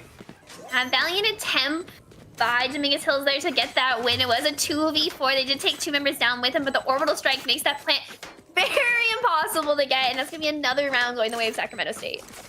Yeah, Sac State able to take a lead once again. It's going to be 5-2. So we saw 2 rounds back-to-back toward the beginning, that second and third round ending in favor of Dominguez Hills. But other than that, we've seen 5 of these 7 rounds go in favor of Sac State. And, you know, they only need 2 more to take a majority going into halftime. But that clearly didn't matter on bind because they were up 7-5 there and they ended up losing the map. So I'm not exactly sure where Dominguez Hills is going wrong there. They do have a lot of utility to be getting onto this site. They have the Omen smokes, and they also have 5 flashes between Sky and Reyna, so I'm not sure they're just getting really a little scared of the Brimstone smokes and they're getting held back, but they really just end up getting these trade kills. I feel like they're getting stalled out and just picked off one by one. I really didn't think about the fact they have 5 flashes. That's actually kind of terrifying. That's quite scary, but I agree. They're definitely not using it to the best of their abilities. Shan is going to be able to find Kaizen Strife super early on, so now that top fragger's taken out, things looking a little bit better for Dominguez Hills, and his Bad Dog finds Quiz. I mean, it's looking better and better. It's going to be a 5v3. They've got that lockdown online. The blast pack from Shan's going to give them a high ground possession. Maybe, going to be able to find Darien straight away. Rux did find Bad Dog, but as the paint shell comes up onto that high ground, going to do a little bit more damage. Shan is going to be taken out by Psycho, shooting a little bit too low into the ground. Gambare going to commit that lockdown. I don't think they've got an ultimate to get to it. Nobody's going to give their life to charge in there. Gambare needs to find one shot onto Psycho, who's hiding just around the corner. Able to find it with the wall bang. It's going to be down to Rux. Does not have that showstopper online. Gonna have to win a 3v1, and I can't blame them if they don't. Able to find Gambare, though. The lockdown is going to come to an end, and Baby able to clean it up on that Reyna. So a valiant effort from Rux there, able to tie themselves for most eliminations in lobby, but unfortunately, a 1v3 is a very difficult thing to do. Definitely really a good valiant attempt by Rux. Does take one out with him, but credit to Shan there for getting the opening first blood, really opening up the A side. They did have to use the Killjoy ultimate to secure that round, but definitely worth. If you can convert every Killjoy ultimate into a round win, that's going to be a huge plus for Dominguez on their attacking side. Yeah, no doubt on that. The Killjoy ultimate super important, and we definitely it's shocking that the score is as close as 5-3 when you consider that both Rux and Kaizen Strife have almost double the amount of eliminations than the people on the side of Dominguez Hills. But they've been able to win this. You know, they've been able to win these across the board. Zero going to be committing a flash super early on, and it's going to pay off. Shan going to be no, excuse me. So they flashed Rux, but Shan was going to be taken out by Quiz there. I got a little bit confused when a Raze died at the exact time the other one was supposed to. But 4 ultimates now online for Sac State. Only 1 online, and they are dead. So Shan unable to use that showstopper. Now it's going to be 4 ultimates ready from Sac State. Zero committing another flash. I don't think they're going to find anything off of that one. The spike carrier is still alive, and it's going to be all about patience once again. Dominguez Hills playing the same way we saw Sac State play on Bind just earlier today. Pretty much playing super slow until they can't really afford to anymore, and then they charge in and they usually lose for it. So maybe we need to see just a little bit more speed coming out from DH here. Yeah, I liked what Dominguez Hills tried to do at the beginning of the round. They did have that raise on that lurk roll. Unfortunately, she did get picked, which makes it a lot harder, especially when your team's not going to execute off of the pick. But the showstopper is going to come out. Doesn't quite find anyone, but Kaizen Strife gets a kill into Zero. So now it's a 5v3 in favor of Sacramento State. Yeah, also Zero did commit those trackers as well, and I don't think they got the value they were looking for. Baby is able to find Quiz, so that's going to be huge. Turns a 5-3 into a 4-3. Now we're going to see a little bit more aggression coming out. Not going to be committing an Empress. They don't have it online, but, you know, we see that Baby has also been overhealed just a bit. Darien able to take a more decent lead, finding one Mad Bad Dog, and Baby getting flashed left, right, and center here. Psycho able to pick up Baby with that elimination, and Gambare living with 60 health in a dream, has this gun online, able to find Psycho, but now you have to find 3 more. There's no way you plant this spike. You've got 8 seconds and you're not even on point. So maybe just try to survive with your weapon, go for a couple exit frags, but all things considered, I mean, just try to make it out with your gun here. Yeah, Gunbar, the last member left alive, not a whole lot he can do. Luckily, he saves his gun, so that is a plus, especially because you're down 3 rounds. The money on the side of Dominguez Hills isn't looking too great either. I don't know if they're going to force around this Vandal, but I think they maybe might choose. Yeah, because they stick to the Vandal, and on the side of DH, I mean, they just do not have an economy right now. Don't get me wrong. Sac State's economy not much better, but they have a little bit. They can buy some weapons. Where DH, I mean, if they commit to any kind of buy here, even buying a like an SMG is costing them nearly everything. The most credits they have on one side is 0. Now it's going to be Gambare. It's going to get 800. So they really do not have a lot to work with in this upcoming round. Yeah, and when you're playing with a kind of broken buy like this, you expect to have your Stinger players just kind of run and gun, right? Try to get some type of pressure or some type of map control. Let the Vandal players play a little farther back. That would be what I would do, but it's going to be a pretty hard take because there's 3 defenders from Sac State on this A site. We're going to see that pressure coming out. And is that another showstopper committed by Shan here? Gambare able to find Quiz, but Darien with not 1 but 2 going to be taken out by Gambare, tied up all over again. And this Killjoy on the side of our attackers, critical condition down to 16 health. No way to heal back up unless Sky commits something, and will choose to do so. Able to bring Gambare back up to nearly full health, 93 online. Going to be using every single cooldown they have in their back pocket as well. Trying to cover this point as much as possible, putting that turret on the high ground. Turret's already gone. Blink and you miss it. Rux able to find Zero with the wall bang, and it looks like a little bit more damage onto Gambare. They were already healed up, and they still are going to be taken back out by Rux. Bad Dog able to find Psycho, but he's going to have to get through 2 more. They're going to go for the Spike Defuse, and Kaizen Strike just not missing those shots. Looks like they're going to be able to do a little bit of shopping, pick up the Phantom here, and now they just get to wait it out. No, just going to empty the Phantom and pick its own right back up. So it's going to be another round in favor of Sac State. That is going to give them a majority moving into halftime. Yeah, a really good hold from Darien there. Gets 2 before he's inevitably taken out, and a good retake from Sac State. You do expect Sac to win that. They did have the gun advantage, and you didn't expect a lot coming out of Dominguez Hills on that really broken force 5. But now they're going to be on Stingers and Ghosts, and it might be an 8-4, 8-9-3 half. It's looking really hard for Dominguez Hills right now. Yeah, it really is. They just cannot build an economy. And don't get me wrong, Sac State's economy is not much better, but it's just better enough to where they can continuously use it kind of in cycle. And now we see that Dominguez Hills, they're just unable to get to where they need to be with the kind of heat that they are attempting to bring. It looks like they're going to play this a lot slower, wait for Sac State to push out, wait for Sac State to make a mistake, because the run and gun plan last time didn't work, and they're waiting, and it looks like Sac State might actually rotate out of this B. We have Raze playing really far back into this defender side spawn, so it might be a pretty free take for Dominguez Hills. Absolutely, it could definitely be a free take for Dominguez Hills indeed. And hopefully they're able to get it, because like you said, they do not want to be going into halftime 9-3. That would be nothing short of disastrous. And Zero has a lot of flashes to utilize here, but his Rux already able to find Shan. Oh, finds Baby as well. That can definitely not be good. 3-5. I mean, like you said, at the very least, we're going to be looking at 8-3, and we've got 1 more round before going into halftime. That's actually a huge flash. That hit like 4 people, but Quiz is going to be able to clean up off the back of it. So now a 5-3, and not quite a flawless round. Bad Dog is able to find one with Darien with that wallbang headshot. Takes Bad Dog out of the fight. Plenty of time to defuse the spike, and that's going to guarantee an 8-3 lead. I mean, going into halftime 8-4 just feels so much better than going in 9-3. So if you are Dominguez Hills, like you're gonna want to win this round. If not for the point, then for your mental, because 9-3 on halftime, like that hurts.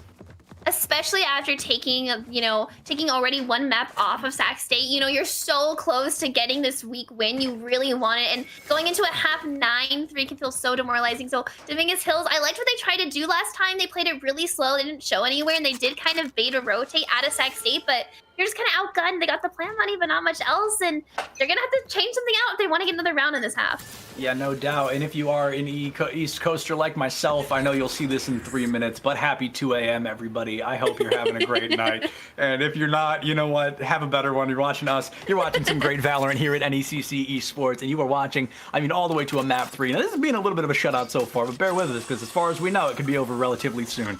Now, we see that Bomb Buddy coming out super early on, trying to find some great value. It's going to be that 5v5. We hear some stuns coming out from Zero as well. You're going to see some paint shells being committed from Sham. They're just trying to open up these ropes and these vents as early as possible. That's actually a lot of abilities being committed into that single fight. Kaizen Strife picks up Baby super early on. He's just waiting for someone else to try and walk through this. He's going to be able to find Shan. He's going to be able to find Zero. He's going to be able to find Bad Dog. He is looking for the neural theft. He wants to find this ace. Onto Ganbare as quickly as he can. I want to see an ace. I have not seen them all day. Please give me something. I've been here for so long. He wants to find this elimination so early on. Ganbare going to be pushing into a 5v1. This is all but over, and Ganbare finds Kaizen Strife. I'm so sad. Darian, wait, it can happen. It can still happen. Darian, no, I'm so sad. Ganbare is just, Rux finds the kill. The resurrection came through, and I was so hopeful that maybe he could find the ace, but unfortunately, it just does not come through. And now that is another round win here for Sac State. They're up 9-3 on halftime. They have to win, what, 4 rounds, and they're able to take this 3rd map home? And to be fair to Dominguez Hills, this map is pretty defensive-sided, but Very it's not 9-3 defensive-sided. So hopefully they can really lock down their defense. They have this Killjoy, they have the Sky utility, and the Raze to slow it down a little bit.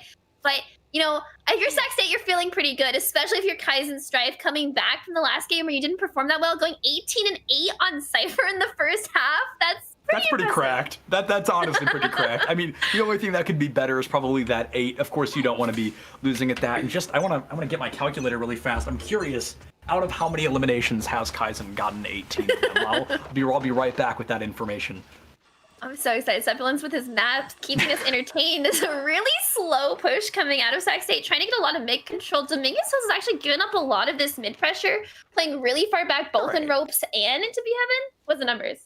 Not bad. So 60 eliminations, and he's able to get 18 of them. So almost a third of the eliminations possible in that first half. So you can get 12 rounds, and he's able to secure 18. And then you look at the fact that Rux has 16. That's pretty insane. I mean, those numbers definitely add up for a game that's looking currently 9-3. Baby finds 1, but just is stuck between 4 more. Darian able to tie things back up on the pistol round. Quiz able to find 0 there as well. Able to find Shan. They're going to be just absolutely ripped apart by this Brimstone and his classic. Doesn't even need a custom weapon. He's just going to use that guaranteed pistol that we know and love so dearly. The spike plant coming through in favor, I mean, once again, of Sac State. If they win this, they're up 10-3. That is nasty. Dominguez Hills, they really wanted to win this pistol round to get back into this game, because that almost certainly means they're going to lose the next round after. But as I say that, one Mad Bad Dog not quite ready to give up, gets the first kill into Quiz. It's now a 3v2. This is winnable for Dominguez Hills. Absolutely winnable, and Ganbare is going to walk face first, not checking his corner. Stuck between Kaizen Strife and Darian. They're able to just find him with that pincer shot there. And Bad Dog, he's going to get stunned here on point. He's going to have to 1v3 like no other, and that just feels so seemingly impossible. Yeah, Psycho with that, able to take his head clean off his shoulders, and the spike might go off before the time. Okay, no, we're good. Timer's going to end, so they're not going to lose their kits or anything. But now, 10-3. If you're Dominguez Hills, this is your now or never moment, because if you let this get 1-2 points higher, like, you're out of time. Yeah, Dominguez Hills, I pretty good call from them. I'd have to argue with. It looks like they are going to go for some type of force here. They are going to be running into 4 Spectres on the attacking side, so not exactly what they want. But if you play an off angle with the Bucky or the Judge, you can turn it around, get some momentum back, and they really need to just slow down Sac State, who's won the last 5 rounds in a row. Absolutely. Sac State has been bringing the heat, and they are really trying to win this right here, right now. Rux goes for the blast pack, misses one, biffs another, and luckily enough, Quiz is there to keep him alive because those were, to be polite, those were a bit of a misplay coming out of those blast packs. He did not go nearly as far as he wanted to, and Shan almost got to reap those rewards, but was not able to. Rux still going to be taken out. Baby finds a Bucky kill as well. Darian picks up Kaizen Stripe. Yeah, Darian picks up 0 there. Kaizen Stripe was taken out, so a 3v3. Gumbare still alive, and Darian still alive as well. Only two eliminations between the two of them, and Baby trying to find some value off of it. Gonna just jump down. Has no idea if he does find Darian. I thought he had no idea he was there, but Baby does find Darian there in the mix-up. Quiz finding Bad Dog. It's gonna be a 2v2 all over again, and Gumbare gonna be taken out by Psycho. Baby taken out by Quiz as well, who picks up another 3K, by the way. I just want to compliment that. Quiz may have the 3rd most eliminations on the side of their team, but I mean, that's probably the 5th or 6th 3K we've seen from them. Like, it has been, actually, it would have to be the 4th because they only have 12 kills, but you get the point. They've been getting a lot of eliminations. They've been doing a great job so far. Yeah, 2 a.m. Leave me alone. That's fine. I can't judge you. Quiz playing as Brimstone. We talked about most of these controller players tend to go with the Omen, but Brimstone really showing up, and the economy. Oh no, Dominguez Hills is gonna force again here. So that means if they lose this, they're gonna be really, really broke for round 12. But hopefully they can get something. To be fair to them, they do know that Sac State's probably gonna bonus their weapons. They're also gonna be using SMG. So this is really their make or break round here. Yeah. Also, to be fair, I think they've won 3 rounds, and I think 2 of them were these weird kind of forced by rounds, so maybe they're able to keep that momentum going. We see a judge on both sides, and that gun is, I mean, it's so aggressive. We actually see 2 on the side of Dominguez Hills. That's basically a one-shot from about 50 feet away, and I mean, that's at least what it feels like, and I hate the weapon personally, but I'm not playing, so who cares what I think, right? Darian now going to be pushing in with the rest of his team, putting that pressure on, really trying to find somebody. He knows somebody's in that smoke, but he just cannot commit to the fight quite yet. Gumbare with the judge find Rux, but Darian able to find that vengeance kill onto Gumbare. Baby with the Bulldog finds Darian, so it is a trade time and time again between these two teams. Bad Dog picks up Psycho, so the pressure comes out all over again, and now trying to find a teleport in. He's going to be pushing himself right between 4 enemies. This is going to be a bit of a disaster. I'm sorry, I was looking at the wrong side of the screen. Between 2 enemies. Yeah, 4v2, a pretty hard retake. One man Bad Dog gets the first kill, and it's a 3K coming out. What did I say? What did I say? It's those forced buys. That's the 3rd time this game that they've won with a forced buy like that. And this could really flip tempo in their favor here. Yeah, credit to Dominguez Hills. I didn't believe in that kind of half-forced buy there, but you're really proving me wrong. Getting the round, it's 11-4. It's suddenly a lot less stressful if you're Dominguez Hills. You can afford just a little bit more room for error, as Sac State's looking pretty dominant on this attacking side regardless. Yeah, Sac State definitely looking dominant so far in terms of score, but when you look at the economy, they really have to, I mean, they go for a full buy, but now they're sitting at most at 700 credits. When you're looking at the side of Dominguez Hills, all of a sudden, they've all got around 2,000, except for Gumbare, who's sitting at 500, but that's his own fault, you know? So now we see the rest of them are going to be nearly around 2,000. Sac State, they all of a sudden struggle, so if they lose this round, the next one's going to be even harder. Sac State giving up a lot of this mid priority, which is... Or sorry, I'm so bad. Dominguez Hills is giving up a lot of this mid. They were really just giving it up, and Sac State maybe choosing to abuse it, finally pushing it mid. There's no player of the defense in ropes, and there's only 1 player in heaven. So if Sac State chooses to push here, but as I say, that one man Bad Dog takes out Quiz, and now it's a 4v5. Yeah, and honestly, I've been giving quite a few shout-outs to players in this map in particular. One Mad Bad Dog, just so consistent all the way around, even when they lost on Ascent. Like, he was getting so many kills every round, or she, they, I'm sorry, I don't know your pronouns, but they have been doing a great job all day so far. Okay, it is he, it was just confirmed.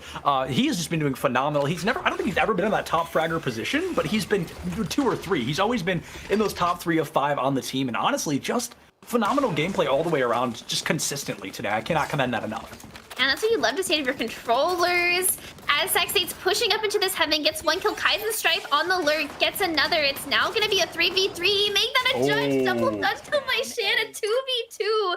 Bomb has 20 seconds to be planted. It looks like they're going to make their way into this A site. Yeah, and that was going to be a great play coming out from Shan there, and we saw a little bit from Rux as well. They got an elimination or 2, and Kaizen Strife going to be left alive. This is going to be a 1 round, I believe, for our attacking team. Sacramento, they plant that spike. They're able to get it in the final moment, but it's going to be a Killjoy with a Spectre up against, I mean, a little bit aggressive firepower, especially compared to that Spectre. You've got the turret online as well, sure, but every single time that spike ticks, I mean, you are 1 second closer to losing this round. Looks like they're gonna go back and grab the Vandal. Good call. Oh. Switch. Switched from the Phantom to the Vandal, but definitely a good call, because now they can match that fire rate.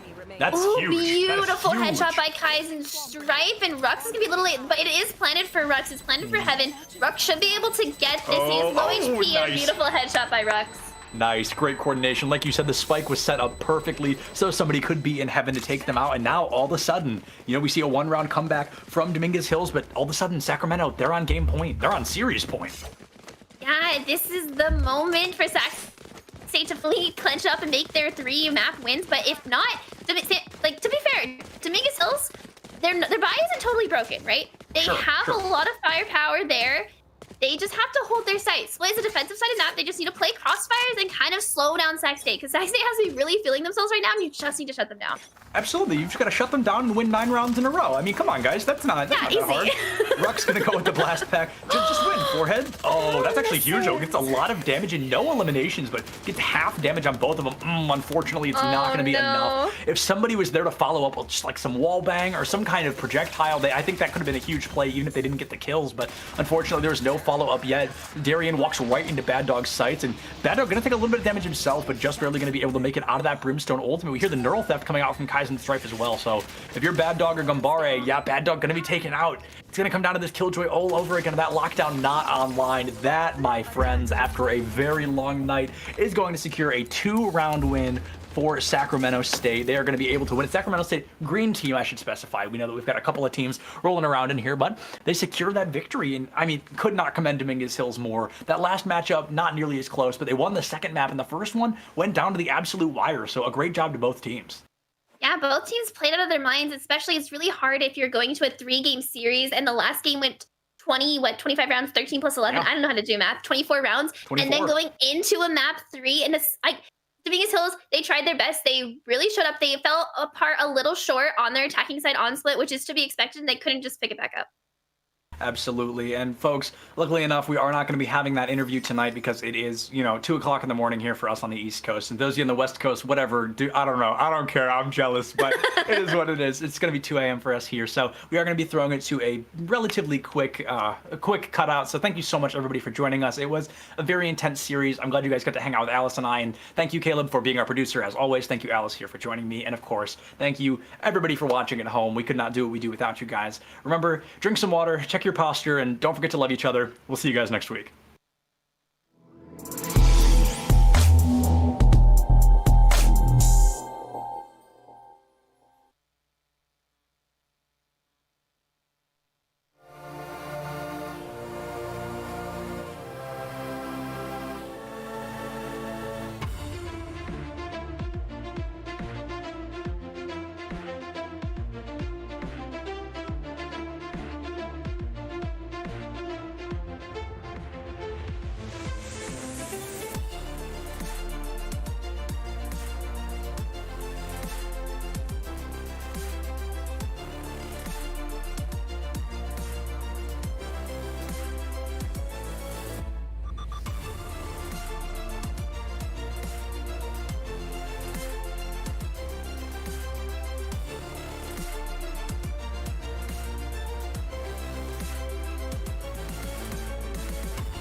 What sound experience would you like today? I'll have the fantasy pack. Good choice. And could you make it a Cloud 2 wireless? On his way, sir.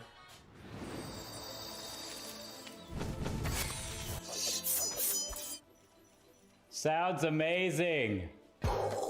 Wow.